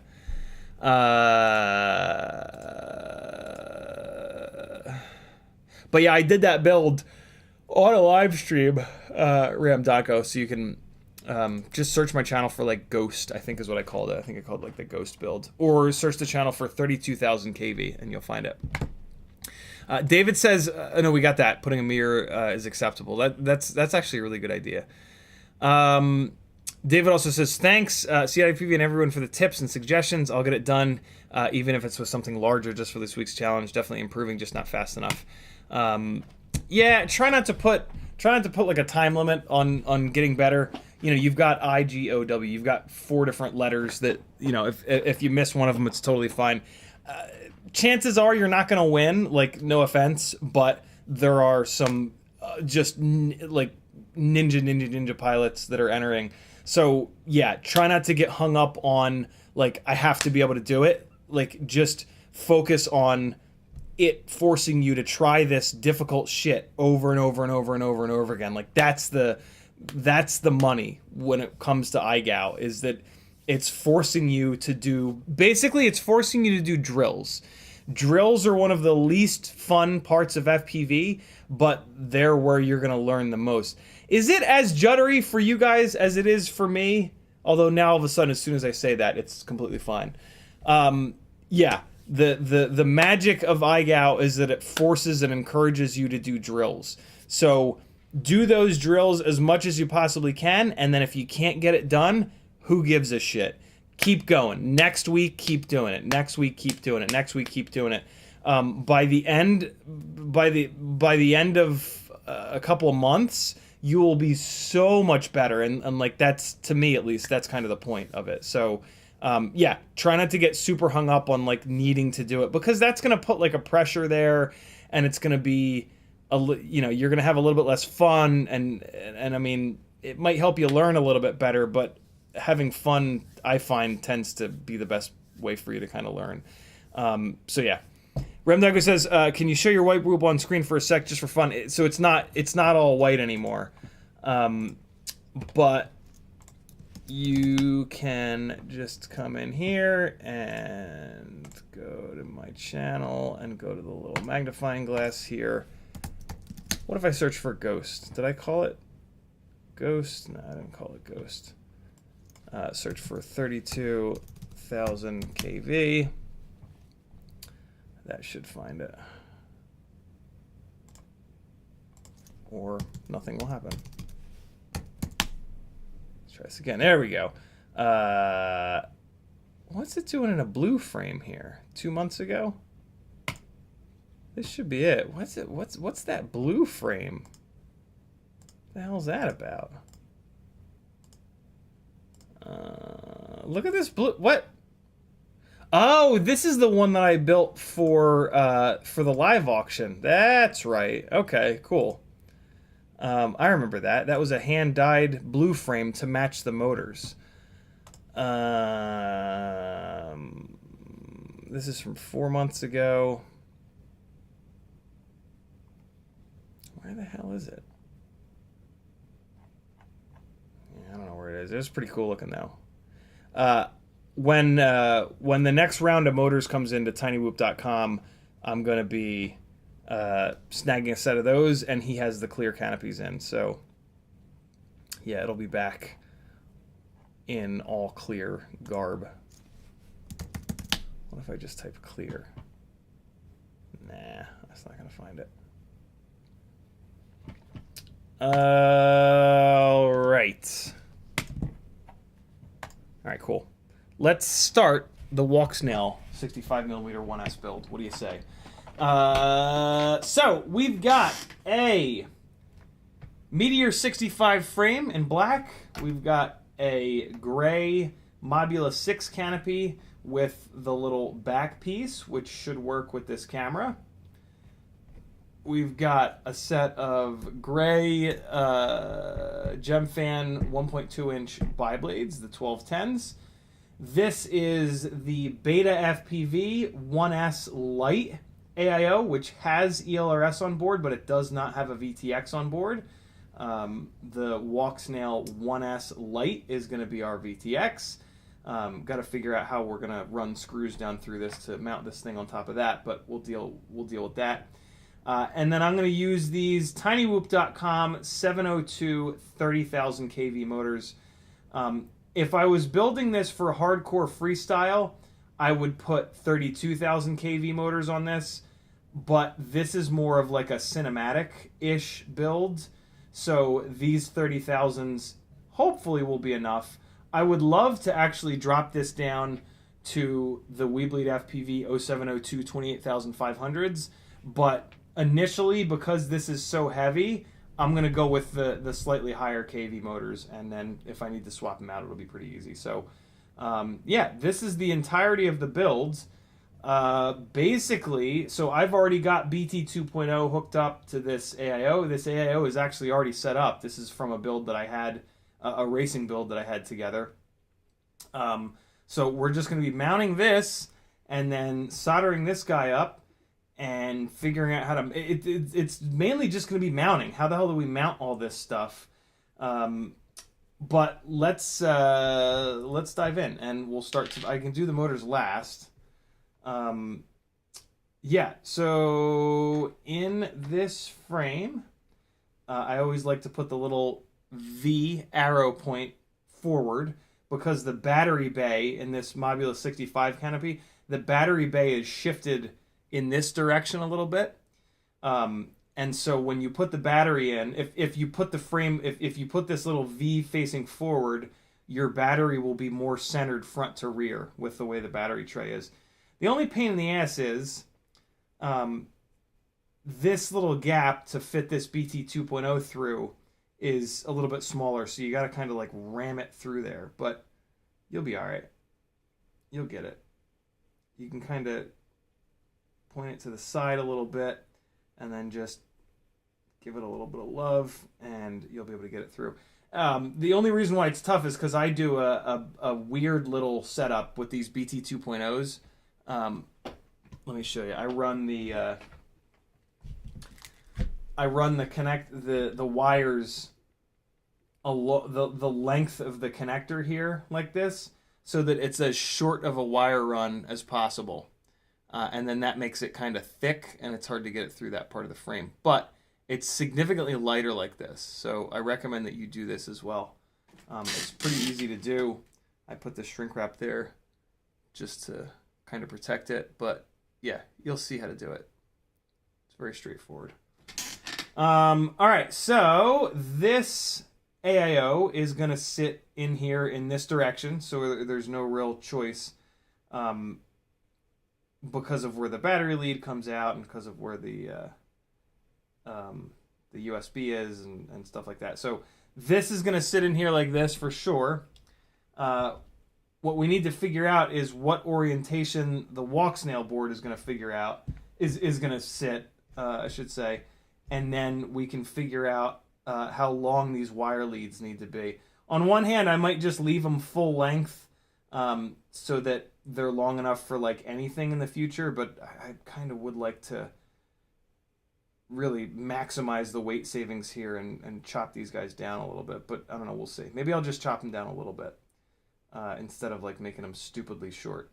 But first, I would like to just get to know you.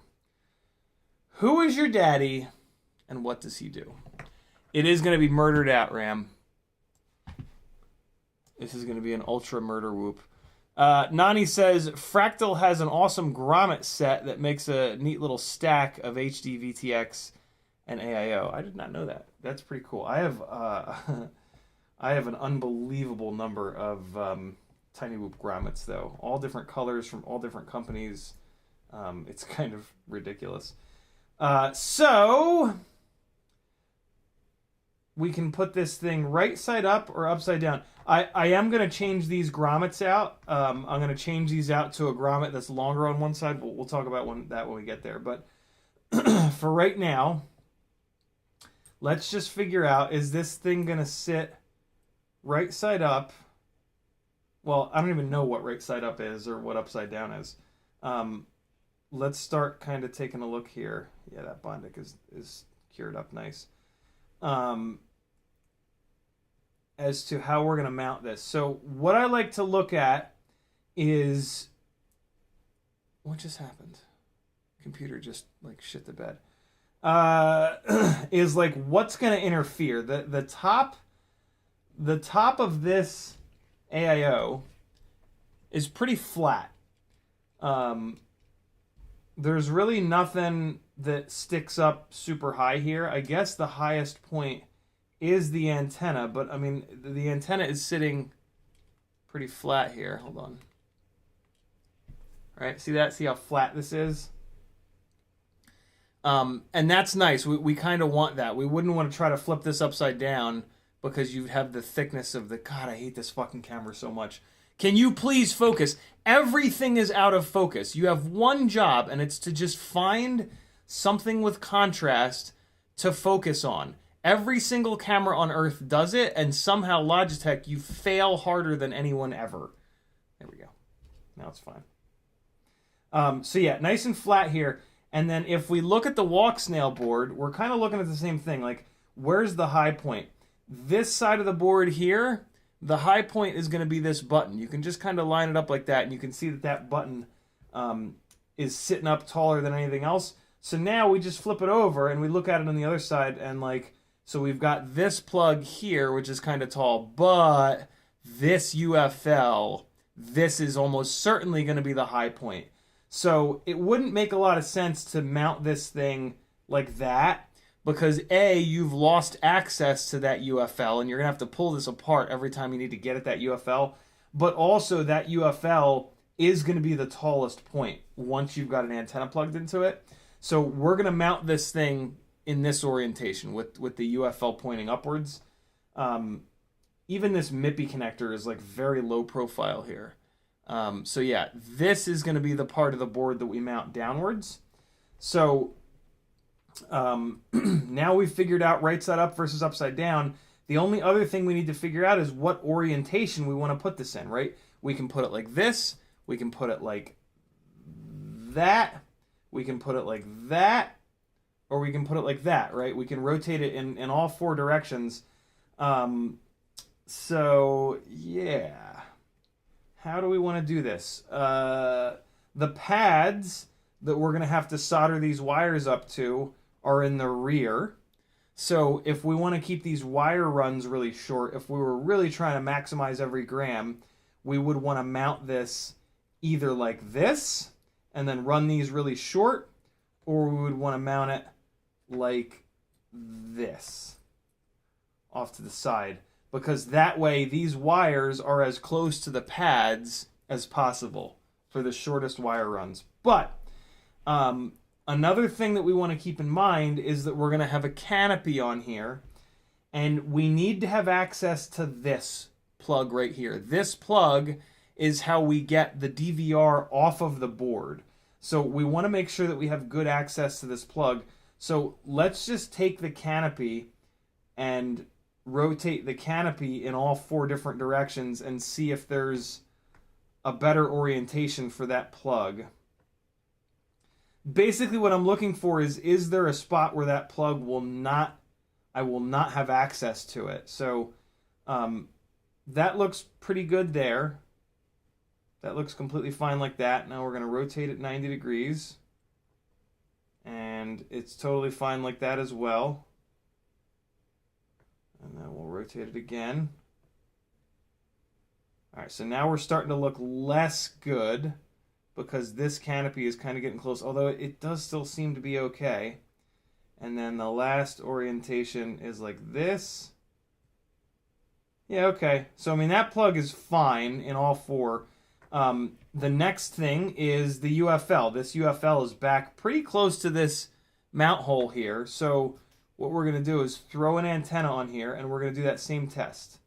And we're going to see if there's an orientation that doesn't jive with this UFL being here. So same kind of thing. And we're already starting to see problems. See, so this won't sit flat because it's hitting on that UFL. So this might not be the right orientation. So let's turn it like this. All right, so this is going to be a problem with all four corners of this, I think. Turn it again.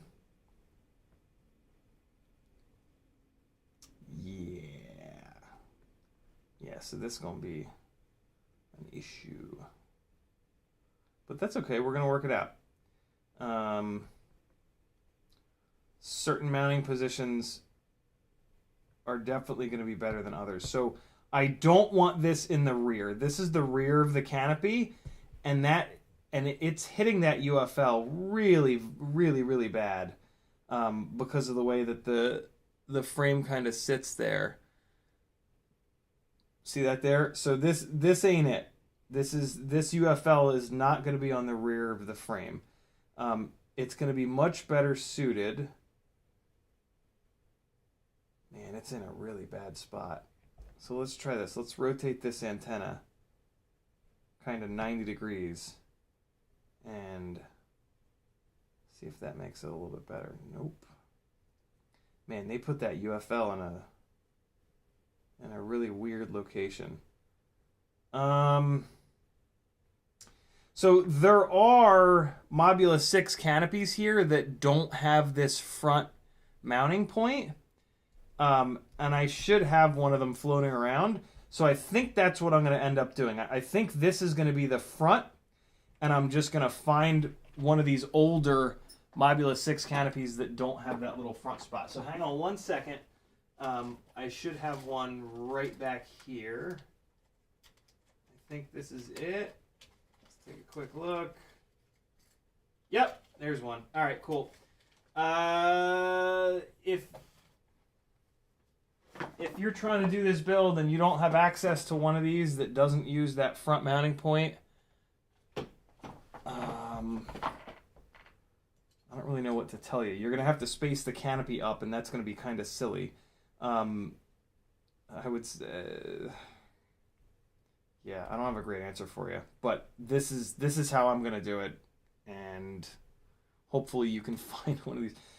In every other situation other than this, using this, this newer version of the frame is better. So in chat, if you need to try to source one of these without the... Well, you know what? You can just cut it off, come to think of it. Yeah, just cut it off. I'm stupid. Just take your little nippers and just nip this little front jibby-jabby off here. Cut it flat. Cut it to look exactly like this one. Look, this just doesn't have it there, right? Just cut it round like this, and you'll be fine. There you go. There's your solution. Yeah, it's got the same amount of material. You just need to cut this little jibby-jabby off. So there you go. That's actually kind of nice because that takes the guesswork out of which way to mount this thing. That makes it very simple. Like we just, this board is going to sit so that UFL is up in the front so that it clears the front of the canopy, and that's it. Now, like sometimes, as much as you can kind of like go back and forth, like, oh, it makes more sense to rotate it around like this. Sometimes there'll be something like that that's like a very specific, like, hey, dummy, mount it this way. And it saves you from kind of hemming and hawing about, mounting it a different way. And oh, can I make the wire runs a little bit shorter? So yeah, this is going to sit like that. And man, it'll sit really flat against here. Like I said earlier, I am going to use some grommets that are a little bit taller. But this is actually really nice, man. I could slam this really low on here. Looks like there's plenty of MIPI cable to get up in here. And cool, these wire runs are going to maybe go around the corner here, I guess. Yeah, I think I'll do that. So these wires are basically going to turn 90 degrees. And then they're going to wrap down here.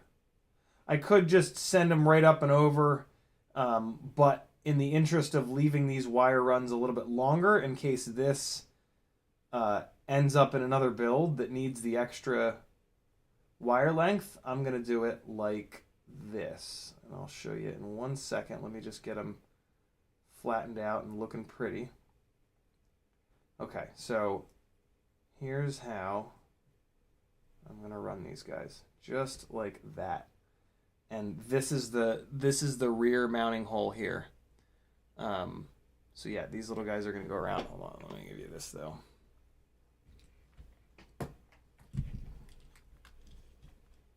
This camera is super annoying. Like, it's super in my way when it's here, but it gives you guys a much better view. So yeah, this is what I'm going to do with these wire runs. Just run them across like that, and this is the rear of the board. So they're going to then just kind of drop down onto those pads in the back there. Cool. Makes sense. See them sticking out, and the pads are right under there that they're going to link up to. So let me take a look at what these wires are. It looks like gray is TX on here. So the gray is going to link up to the RX pad. I think Betaflight has some silk screening on here. Let me take a look. They do. So they've got T2 What's that? Is that R2 all the way back in the corner? Yeah, R2 is all the way back in the corner. And then we've got T2 off on the side. And then there's an I, there's an O, G for ground, and then there's 5 volt. Okay. And yeah, all right. So this is going to be a little bit of a bundle of wires here. But basically, the gray is the TX on here. So the gray is going to go... Where's the RX? The RX is in the back there. Okay, so the gray is going to go all the way into the back here by the grommet hole. And then the white is going to go to the left of it there. So we're going to take this out of here. Hold on. Michael Miller says, what's up? I just built a 75mm whoop with 22,000 kV motors on tri-blades. It's 1S and 2S. Do you think I should motor limit when I run 2S? Yeah, you're going to have to motor limit a lot. You want to motor limit like 60% on 2S probably. Try 70, but yeah, you're gonna need to motor limit the hell out of that thing on 2S. For sure. Especially if it's a 5 amp AIO. 22,000 kV is an awful lot. That's almost the right number for 1S, which would mean that you would want to motor limit 50% for 2S. But it's not, you don't quite need to go that far. And with motor limiting, you typically want to try to not motor limit more than like 70 or so percent, because you start to lose throttle resolution. There's only a certain number of steps in the throttle resolution, and when you motor limit, you lose some of those steps. It only becomes noticeable, though, when you really motor limit heavily. So, yeah, you're fine for quite a while. All right, this is going to be pretty challenging to solder, but we're going to get it done. So I want to maybe cut these down a little bit. So if it's sitting like this gray one needs to go up into the corner there. So I'm going to cut the gray one right around there. Not cutting that much off, but I'm cutting a little bit. Okay. So then the white wire.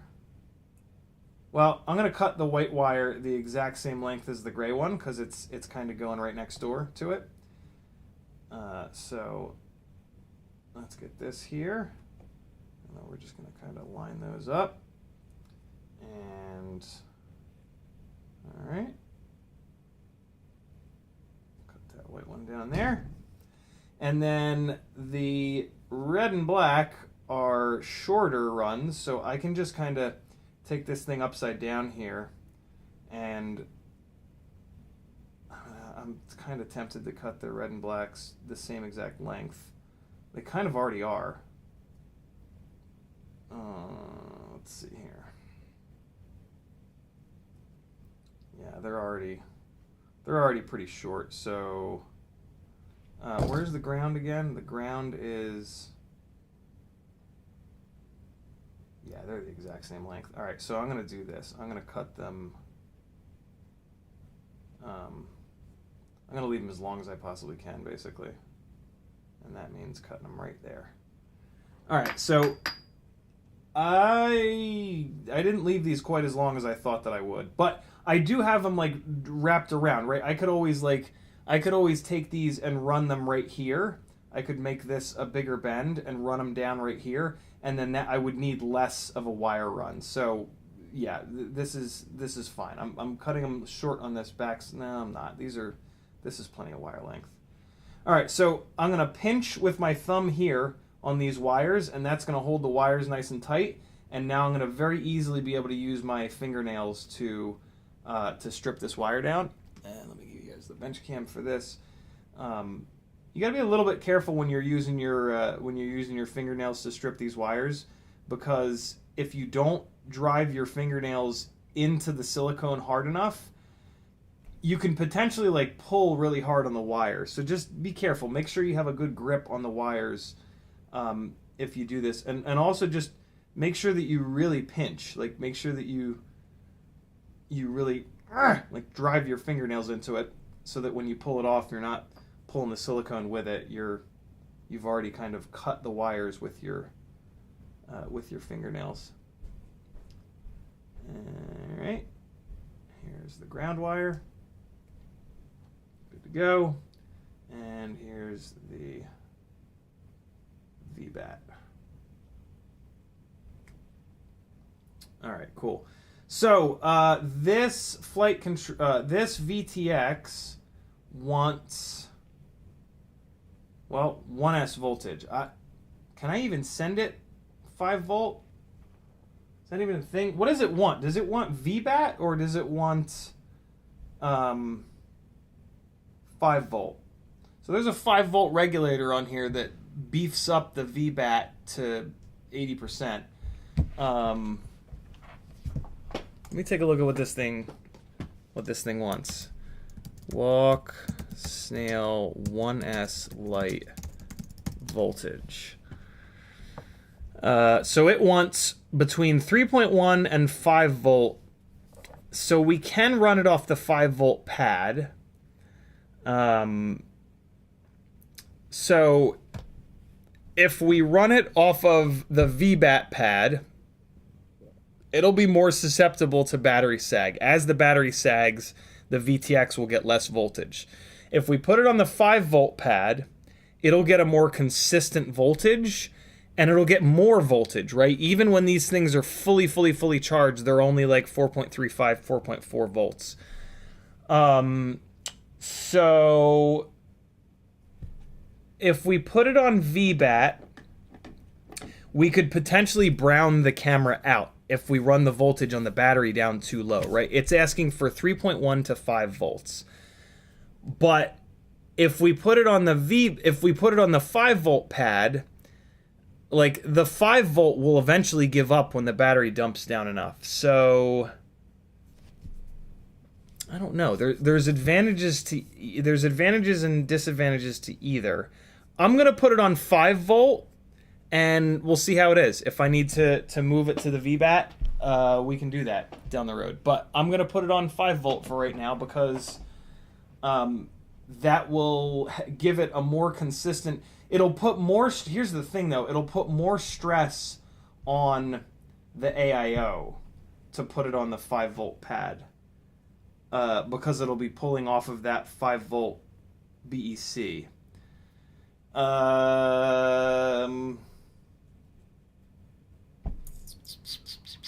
John Goblin messaged Betaflight and they told me that the AIO has a 5 volt 1 amp BEC. Oh, good call. So we should also look at what the so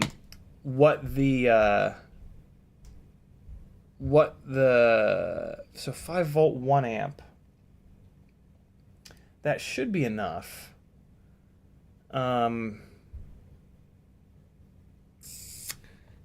Interesting. Let's take a look at whether or not there's a rating on this thing to tell us how many amps it pulls.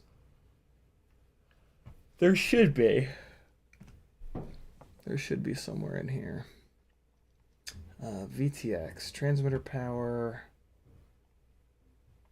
3.1 to 5. No. Really, Cadix? Come on.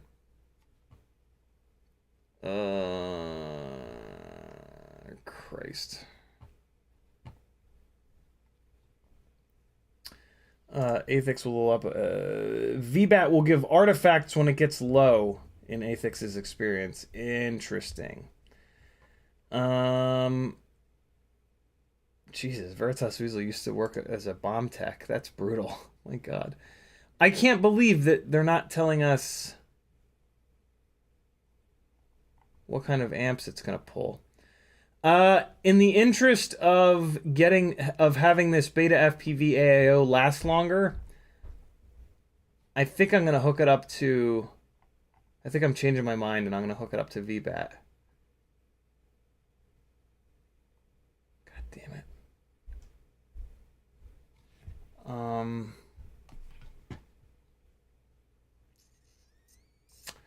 John Goblin says at 5 volt it's 0.85 of an amp. At 25 milliwatts, 0.95 amp at 200. Wow. Okay. Yeah. So that's 0.95 of an amp is way too close to 1 amp. So it's gonna get. I'm wiring it up to VBAT for sure. Thank you, dude. All right. So yeah, we're gonna hook it up to VBAT, which luckily is right here. There's the positive. There's the negative. So the VBAT is actually an even shorter run. The ground is a little bit longer though. So I'm going to cut this ever so slightly shorter. Just the tiniest little bit. Okay. All right, so now I just need to strip this and let's kick the soldering iron on because we're going to tin these and then hook them on up. And that'll be all the soldering done. The BT 2.0 lead is already on there. On these tiny whoop boards, really make it a point to strip the minimum amount of the silicone off possible, because these pads are so close together. If you strip too much silicone off, you can have issues with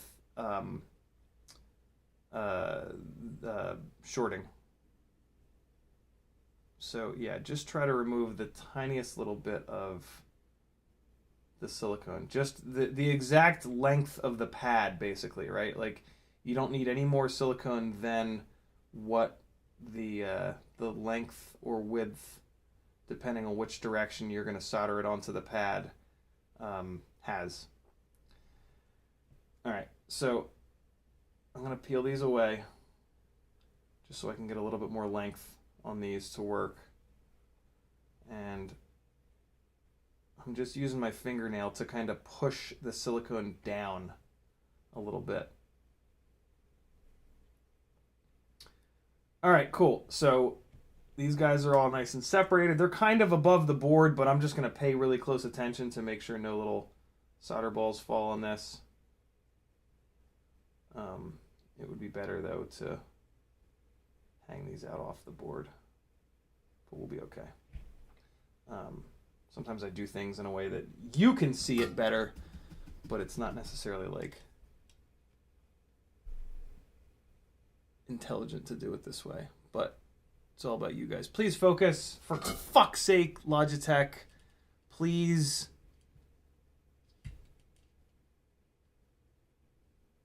There we go. Okay. So let's tin these guys real quick here. The pads are already tinned, so we'll be good to go there. And I'm just going to tin them really lightly because I only stripped off the tiniest little bit. So see how the solder is starting to pull off of the tip of the soldering iron? If you're soldering above like that, just clean it off. Don't let a big ball of solder sit on there. Just because we're doing this kind of sketchy like. All right, so now we are just going to hook up to these pads. So we've got, I got to look at them one more time. So we've got R all the way, well, you know, I need to pull these grommets out of here anyway. So let's actually do that right now. Let's get these grommets out because I need to go to a grommet that's a little bit taller on one side to space the VTX out a little bit more. So, and this rear grommet is kind of in the way, so let's get this guy out of here first. I swear to God, sometimes removing these grommets is harder than putting them in. There we go. All right, so I mean, we need to remove all 4 of them, so might as well. Jesus. All right. And let's get these guys out of here. There we go.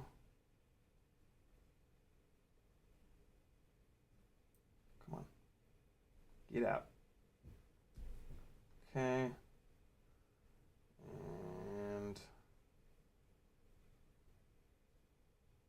On the bottom, what I'm doing is just pushing at an angle with my index. Well, you probably can't see it, but yeah, I'm just pushing. I don't think you guys got to see any of that. That's okay though. Not the end of the world. All right, so we've got R2 all the way by the mounting hole, T2 off on the left, and then positive is on the VBAT positive is off on the right, and then VBAT ground is to the left of that. So let's get our thermally resistive putty going here, and we can push this guy into it like this to hold it nice and solid. That should be a half decent camera angle for you guys if it decides to focus someday. Please. Please.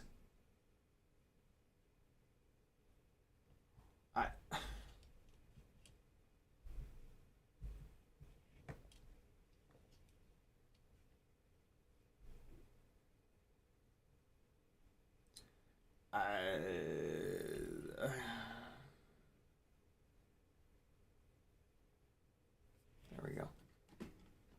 If it doesn't hold focus, I'm sorry. There's nothing that I can do. Send a letter to Logitech. Send hate mail to Logitech.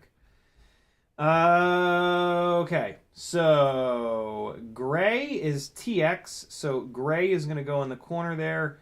We're going to do the white one first, though, because it's to the left of that. I always try to work left to right so that I'm not crossing over myself. So we're going to put this guy... Ooh, this is going to be a little tough. I'm going to put this guy up here like this. Is that long enough? Nope, that's not long enough. I don't know if you guys are going to be able to see this at all. I might have to completely block the camera with this thing just in order for these wires to be long enough. I guess I could put it over here. Let's see if I can leave it there. And then the gray's in the corner, so the white one's going to be first. So let's see here. Can I get this white? Yeah. This is fine. Okay, so I got to put on the nerd goggles here. This is far too small to be able to do with my 42-year-old eyes. And all right, I'm gonna have to block the overhead cam for a second. Well, for the entirety of this job, I should say. So all you got is this little cam here. All right, and I'm gonna point these things in the direction that they're kind of coming in. Matter of fact, I'm gonna switch it over to this side so that I can do that a little bit easier. All right. So, here we go.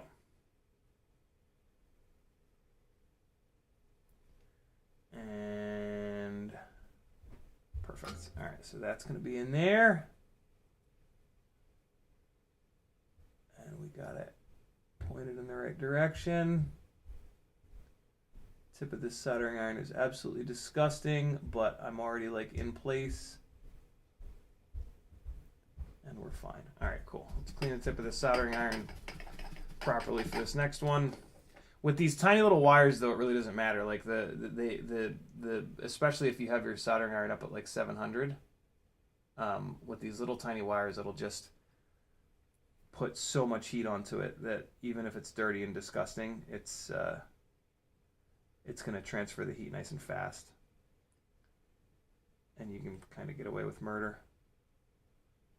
All right, now R2.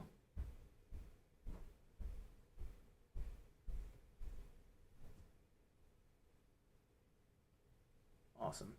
I always like to make sure that I get these down nice and flat, especially because we're going to be putting that other board right on top of it. They look fine. They look fine. They're okay. All right, so let me just take a second to think about wire management. All right, so the white one is over here. And now we're going to go ground. And I'm going to send this ground. I'm going to come down with it because I think I have a little bit of extra. Well, hold on. Let me think about this. So those are going around that corner. Wait, which side is up? This side is up. Yeah, so it's sitting like that. So it's going to be black. Yeah. Cool. So this is going to be good. All right, so the directionality of this coming onto the power leads is going to be in the opposite direction, just to kind of help these wires lay a little bit more flat. So let's put this guy here. I think this can just kind of hover like that. Yeah, that'll be fine. And then I can just grab this guy and pull him down like this. And yeah, I know this looks a little bit weird, but just trust me. Trust me. The wires are going to lay flatter from doing it this way. Basically what I'm trying to do is keep the wires from bunching up on top of one another. And we got to do this quick because we've got the BT 2.0 lead is on the bottom of this. So we're now kind of soldering two things on one pad. And now because this is the ground lead, it's going to absorb a lot more heat. So what I'm going to do is tin the tip of the soldering iron so that we're kind of coming in and transferring the heat a little bit faster. So we'll get it in position here. And we're going to get tip of the iron cleaned off, and then we're going to just pick up a little tiny bit of solder here. Okay, just enough. And then we're going to come in here and there we go. Awesome. All right, that worked perfect. And now we're going to do the same thing with voltage. Okay. And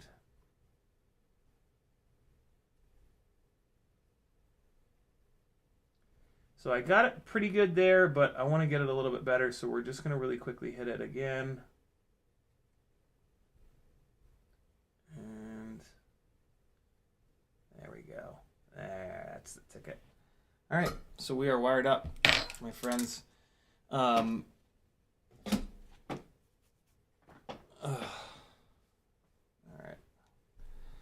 So let's see if that went to plan. These guys come over here and they're gonna go, I want them to go, why am I having such a hard time visualizing this? I want them to go off. There we go. Okay, let me get it out of here. This is just making it harder. Okay, so I want it to be like that. I see what's going on. I need to rotate this like that. There it is. Okay, so yeah, these guys sit flat. Ah, yes. I can already see it. Okay, cool. The white and gray are gonna sit like that. And then, so yeah, these guys need to go off to the right here. And then these guys can just kind of hang up like that. All right, so it's gonna sit there, like that. Yeah, I got a lot of extra wire on here. I wish I'd kind of shorten these up a little bit more, but we can be all right. So what I can do is, well, no.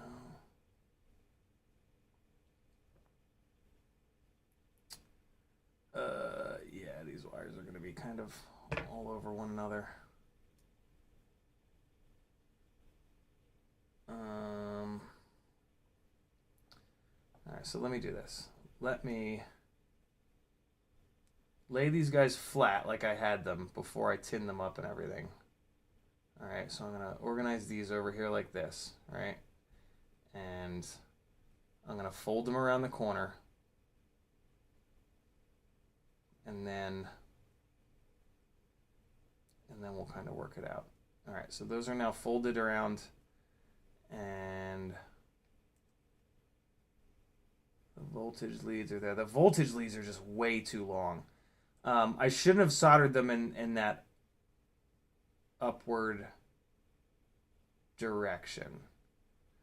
They're too long to be like that. So I'm gonna have to rework those. That they need to go in the downward direction. They're just too long. So yeah, let me just redo this real quick. And yeah, I'm just gonna take those off and just face them downwards. So nerd goggles back on. Callisto says, dude, something is wrong with Blue Jay above 0.16. Just flash them all back to 0.16. Yeah, I've done a number of live streams detailing that over the last like month or so. Lots and lots and lots of content testing that and talking about that here. All right, so we're gonna desolder these real gently like.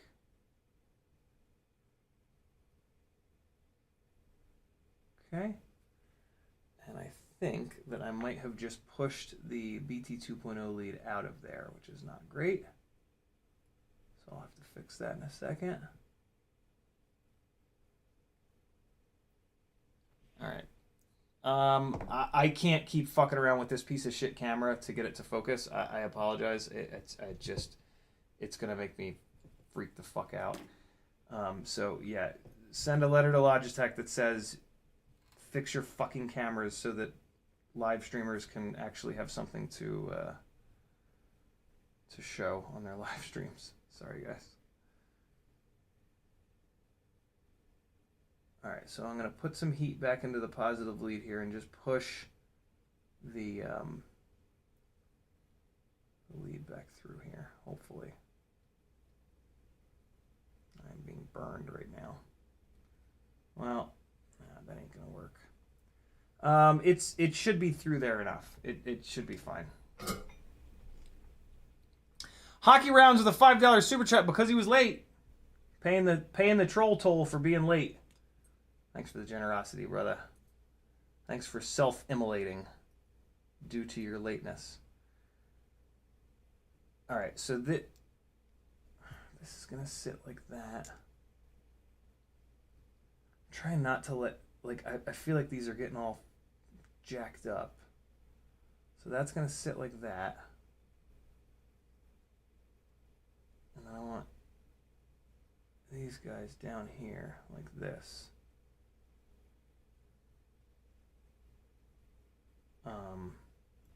Wait, no. Okay, it's going to be up like that. There we go. Okay. Okay. So that's how I want it. And those guys need to go straight down. There it is. Okay. Let's get a little tiny bit of... Oh, shit. Let's get a little tiny bit of flux on here. God damn, I just got flux everywhere. That's disgusting. Because we're reworking this a bunch, we want to make sure that we're transferring the heat as quickly as possible so as to not lift these pads. Although these are through holes, so you really don't have to worry about them lifting. One of the great things about through holes. Okay, so I'm going to grab this down in here. And here we go. I need to get this kind of like off to the side. Come on now.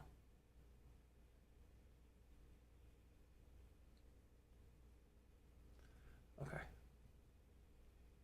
And I'm trying to get this facing down as much as possible. There we go. And okay, let's have at it. Beautiful. And now for VBAT. I'm actually going to point this one inwards a little bit.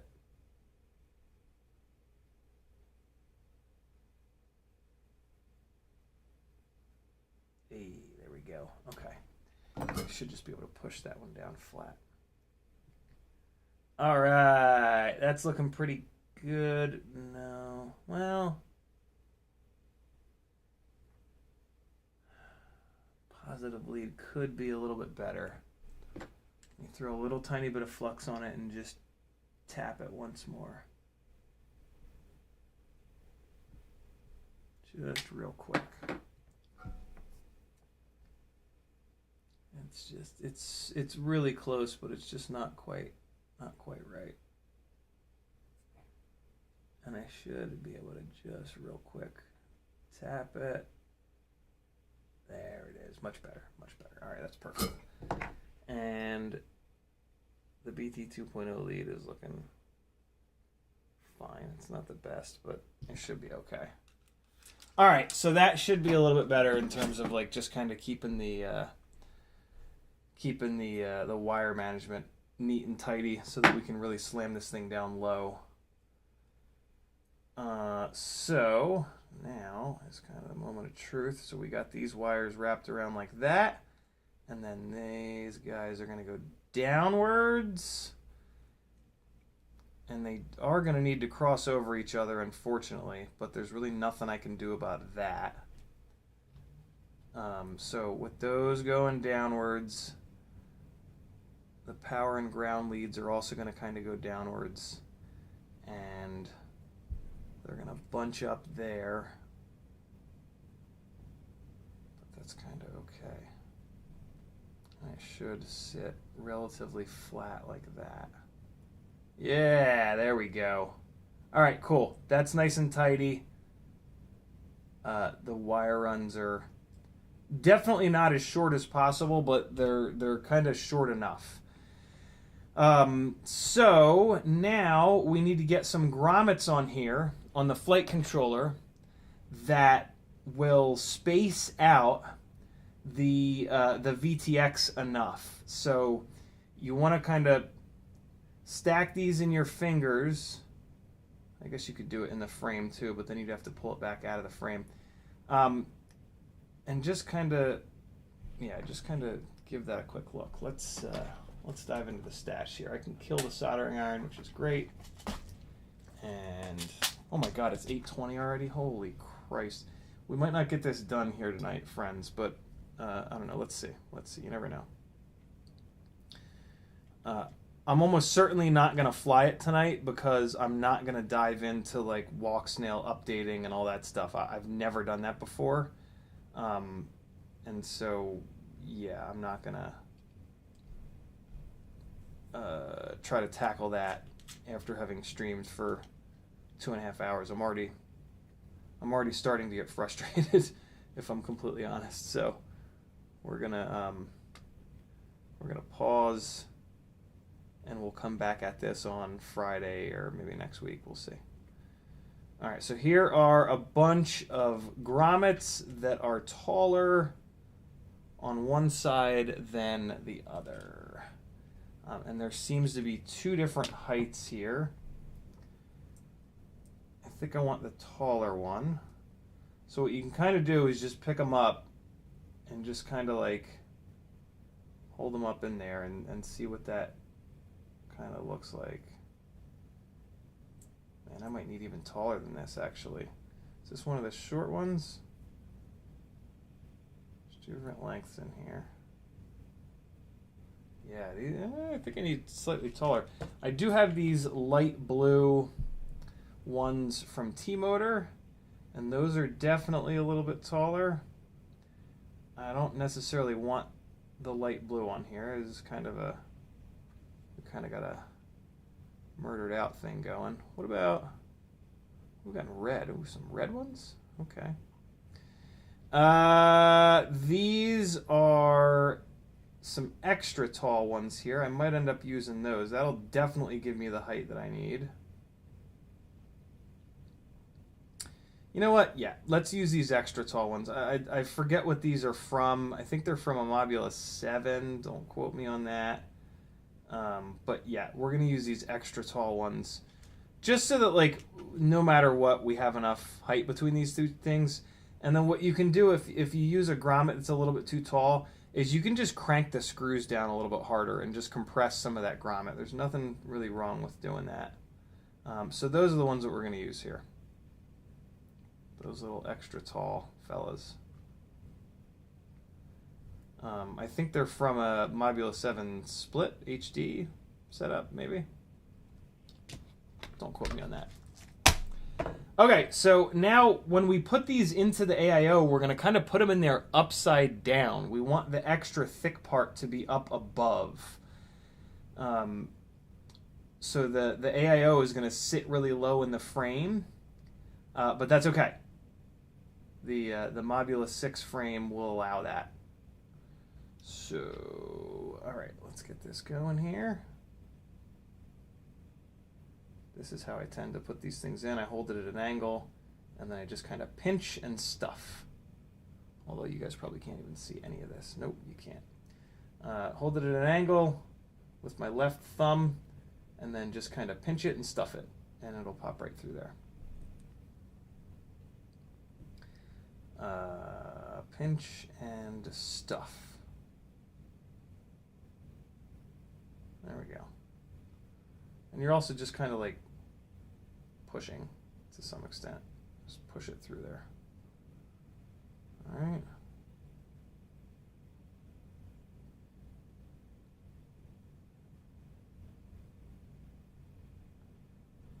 Okay.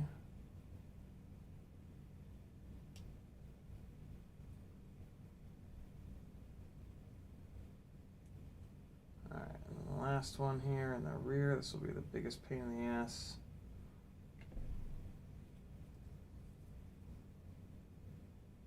Hold it at an angle.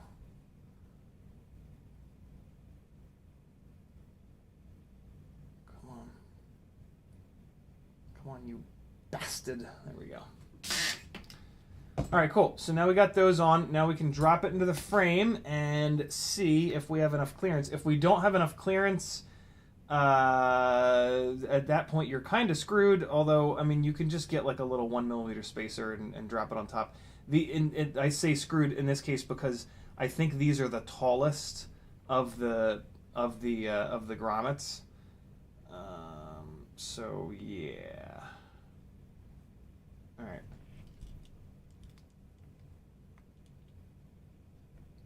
And drop the AIO down first. Okay.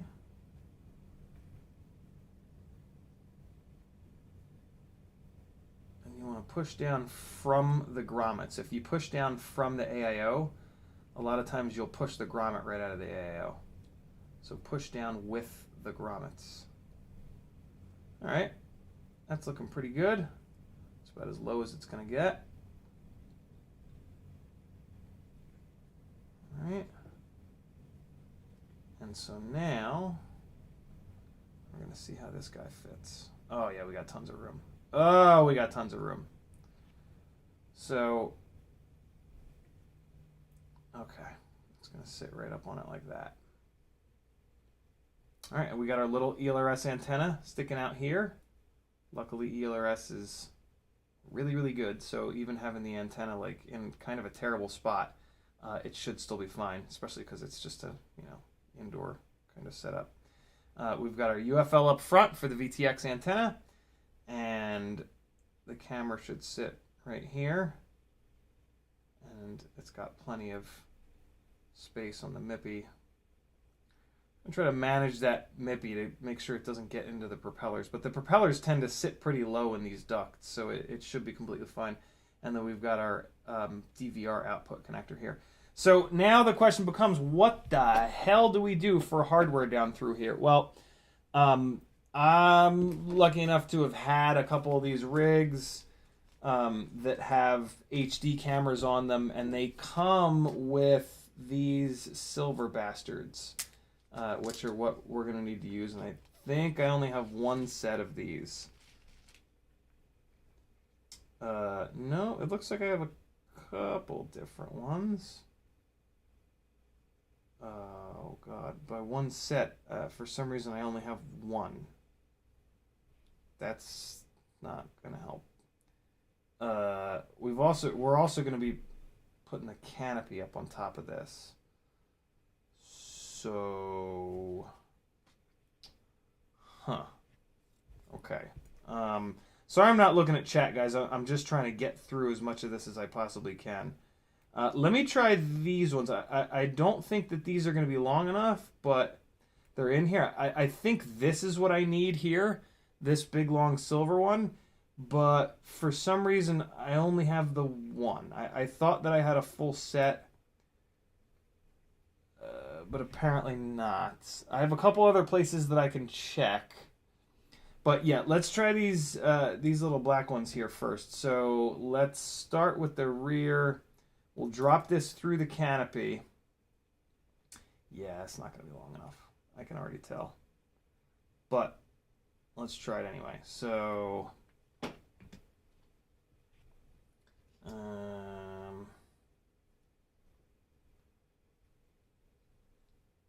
oh wait, no, maybe we'll be okay.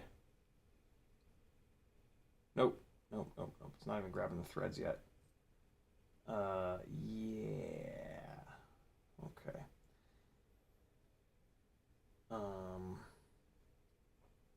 Balls.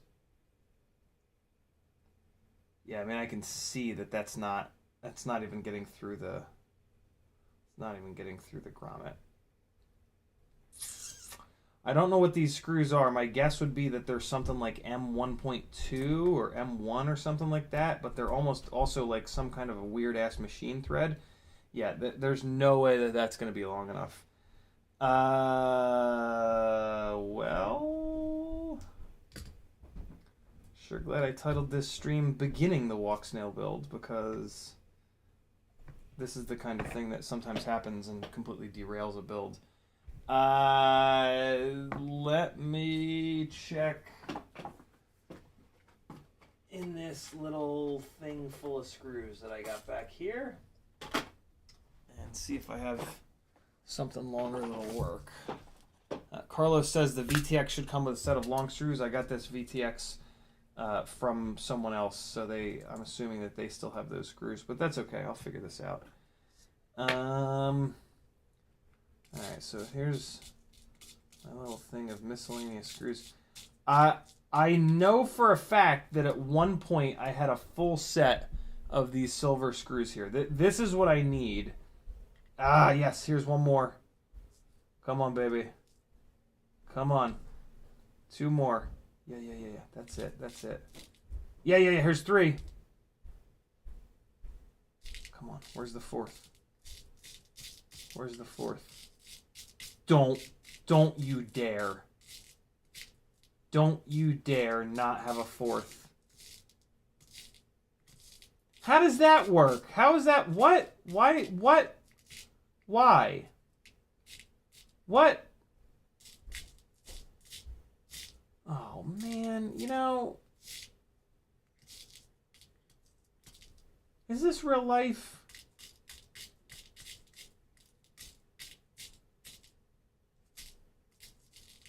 Oh, dude, that is super bogus. What the hell?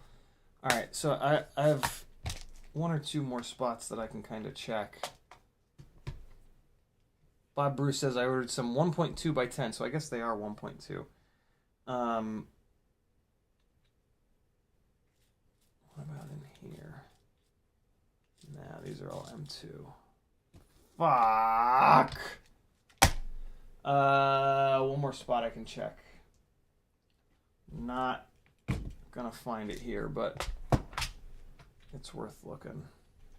I literally have to put on the nerd goggle headset. Callisto with a $2 super chat. Thanks for the Blue Jay info. You're certainly welcome. Yeah, this ain't. It's not gonna be in here. These are all M2. Oh, wait. What the hell's that? No, that's not it. Oh! How do I only have 3? How is that possible? What's this? No, that's farts. Okay. Well, where else could it be? Where else could it be?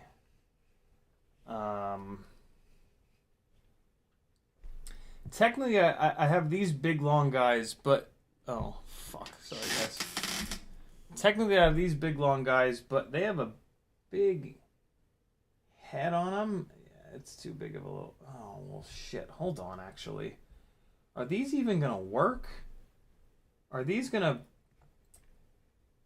These look like they might fall through the holes in the Walksnail. Oh, fart. So now I'm going to have to run a washer on top of these? What kind of shit is this? Yeah, this is not going terribly well. I gotta be honest. Well, I guess let's see. No, this is nowhere near long enough. Oh, poop. Oh, man. And this is going to be hard to find a washer for these because it's not M2. It's this weird, like, M1.2. Oh, God. This is a disaster. Red FPV says you only need 3. The front screw can be shorter since there's no front leg. Yeah, the front screw might be a little bit shorter. Oh wait, no. It's okay. No. They're going into the canopy. Yeah. We're good. Yeah. Okay. I think we're okay. I think we're all right. Here's what the nerd goggles look like. There's a million of these on Amazon. Just search for like magnifying headset. There's a whole bunch. These are okay. Yaktosun. Yaktosun. Yoctosun. Yeah, they're fine. Work really well. Make sure you have one of these too, though. A little 5x loop is like everything, and you can just squint and hold this in your eye and get most of this stuff done. Yeah, we're gonna be fine. These guys are gonna sit in the canopy like this. So okay, let's just do it. And well, no, it's gonna have to come off again anyway. So let's do the little this little guy on here. So this is the little back piece for the Mobula 6 canopy, and it's gonna sit in here like that, and then we're gonna fire a couple of these little short screws through to hook this little thing up. Okay.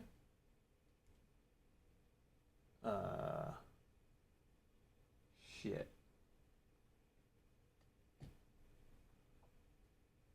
Oh, farts. This. Oh wait, no. We're good. Woo! Okay. I thought the screw holes were in the wrong corners, but no, this is fine. Okay. So this guy goes through here like this, and then it's gonna thread into this little plastic fella. All right, there we go with one. And we want the short guys, which are these little fellas. Okay. All right. Come on. All right, cool. And then he goes through there.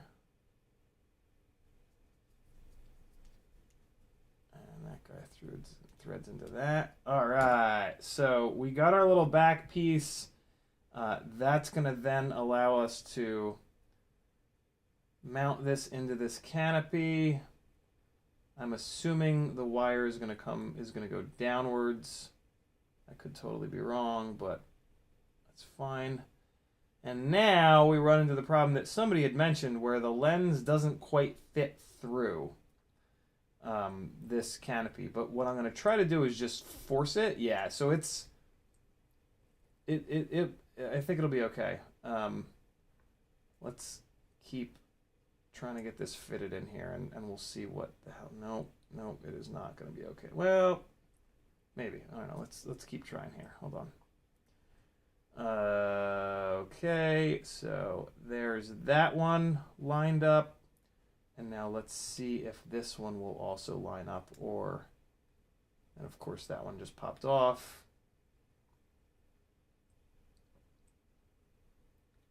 All right, let me back these guys out a little bit. They're sticking through a little bit too much. Okay, that one's back down. One's backed out. Okay, cool. So that's better. There we go. Okay. And come on, man. Get up in there. Get. Okay. I think that one's lined up. Let's see if I can. Nope. Oh my god, it's so fiddly. Everything is so fiddly with tiny whoops, and this is especially fiddly. There we go. All right, so one of them's in, and now the other one. Oh boy. Oh boy. This is not ideal. But we're going to try it. It might be okay. There we go. Actually, no, it's not too bad.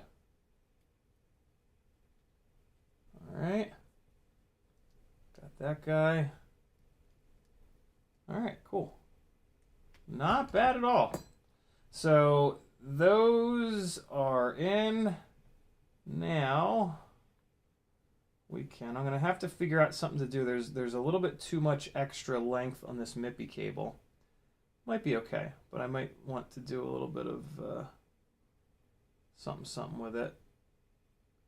Glue it down to the board or wrap it up in a way that just want to keep it out of the props. And yeah, man, these silver guys are the perfect length, and they sit in there really nice. I don't know what I'm gonna do up front. I'm tempted to try one of these big-headed bastards. Let's actually try that right now. But I think it's gonna hit the hit on the UFL. Nah, it's clear. Ooh, yeah, just got away with it. The UFL might hit it though. Once I snap the UFL on, it might dig into it. But for the time being, let's just put these other two on. Oh yeah. Because I want to see how the rest of this fits. I want to make sure there's no other packaging problems here. Oh boy, it is 840 now. Jeez. Yeah, so you can see it kind of looks silly, like the lens really does stick out. But so for like hardcore freestyle stuff, I would not do this canopy, but that's not what this is. This is a cinematic rig. So there we go. Those guys are all. Put the canopy on sideways. I'm going to put this whole thing together sideways. I did.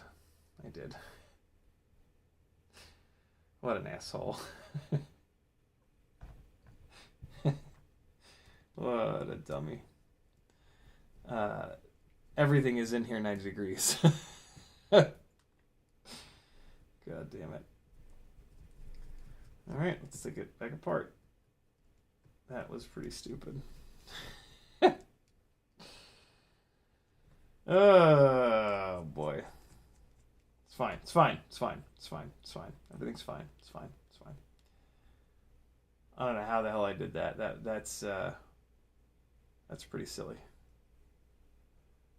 All right, so now we need to spin it like this. That's how it needs to mount. Okay, let's try this again. All right, get in there. All right, there's one, there's two, 3 and 4. All right. AIO is down.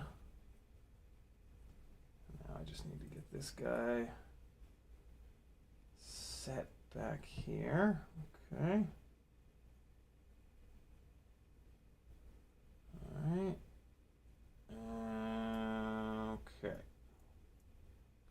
Much better this time. Much better. Okay, so then we got that long fella, this long guy, and then that one.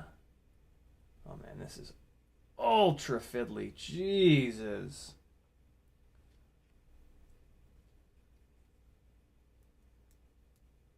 It's tough, man. My anxiety, like when I'm working on stuff this small, my anxiety just goes through the roof, and I just want to fucking smash it.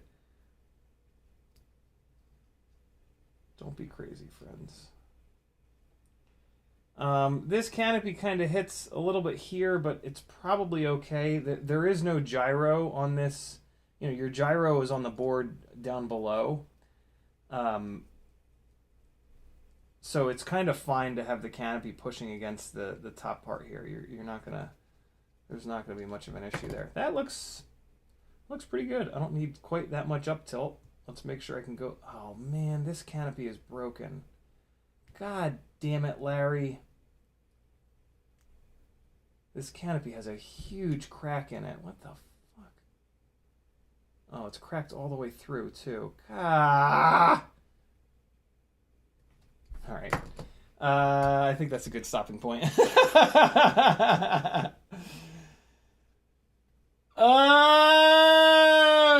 I'm gonna have to switch that canopy out. Well, maybe I'll just leave it together with the canopy broken. It's probably fine. I'm not gonna fly this hard freestyle. So I need to get the antenna plugged in. I bought a nice little True RC Singularity antenna for this, so got to get that guy plugged in. I'll find a little spot for it.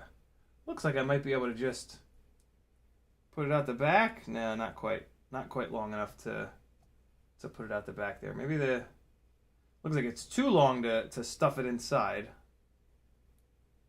Or maybe not. No, yeah, it looks like I can put it inside the canopy. That's kind of cool. So yeah, I'll get the antenna inside the canopy once I pull this apart to try to figure it out. But yeah, there you go. That is like 80% of the Walksnail build. The remaining 20% is going to be, has the potential to be very frustrating, but I'll be okay. I'll be alright. I'm going to use one of these big long silly screws for the front. Hopefully they don't hit the UFL. Not totally sure about that quite yet. Oh wait, here's an extra long one. I thought there was a longer one. There we go. Yeah, there's the extra long one. Okay, so I'm going to use one of these for the front, and then the rest of these for the back. And yeah, that's about it. I might finish this up off the stream, fair warning. Let me at least read a couple of these chat comments to get sort of caught up. I'm going to read from newest to oldest, and then when I run out of gas, we'll just call it. God, I'm fucking exhausted. Oh my God, I'm hungry. That is the problem I'm having right now. I'm very hungry. Veritas Susan says, Ramdonko, oh yeah, big boobies at the squirt beer. Bob Bruce says, if there wasn't a wrong way to do things first, it wouldn't be as easy to learn, at least I tell myself. Veritas Susan says, nothing brings a smile on my face more than bolt-on big boobies. Please attach a set. 3 boobs would be great. What are you guys talking about? Bob Bruce says, don't forget the whip. B-Man says, and now I'm painting your silver pants blue. Bob Bruce says, just force it. I did. He also says, I got it wasn't me going through all this stuff. Ramdongo says, do they grab in the frame? I think he was talking about the shorter ones. They did not. RedFPV says, you only need 3 front screws shorter. This is no front leg. Good call. Peter Sova says, please show those glasses. I might need similar ones. Took care of that. Bob Bruce says, I ordered some 1.2 by 10 screws. Carlos FPV says, the VTX should come with a set of long screws. We got that one. Callisto, thank you for the $2 super chat. Hockey Rounds, thank you for the $5 super chat for punishing yourself for being late. Looks like I'm pretty caught up. Ethan W says, don't you think airflow to that big chip that gets very hot really fast will be an issue with the VTX being mounted like that? Maybe. I'll let you know. If I were to mount the VTX upside down, the UFL would be awful close to the bottom. So yeah, we'll see. There's with quads, there's a lot of airflow that actually goes in between the motors sideways, so that could help. There's also another big chip on the top of this damn thing. It's not the chip that has the heat sink though. The chip with the heat sink is obviously the one that gets the hottest. So we'll see. If it overheats too quick, I'll have to flip it upside down and figure something else out. Ramdago says tag Ciotti, Peter Salvis. And Mamacita says focus can be a bitch. Move objects out of view, slowly back into view. All right, we're caught up. Thanks, friends. I'll be back on Friday at 7 o'clock. Hopefully this will be done. Maybe we'll be finishing up. Depends how tomorrow goes. Oh, boy. This shit takes it out of me, man. Love you guys. Be good. Support me over on CiottiFPV.com. Patreon only costs 7.5 cents a minute of monthly content. And you get a lot of other good stuff. Here comes some more flying from Rampage over at Tree Style. Hopefully this song doesn't suck. See you Friday. Later, friends. Come on. Here we go. Ah.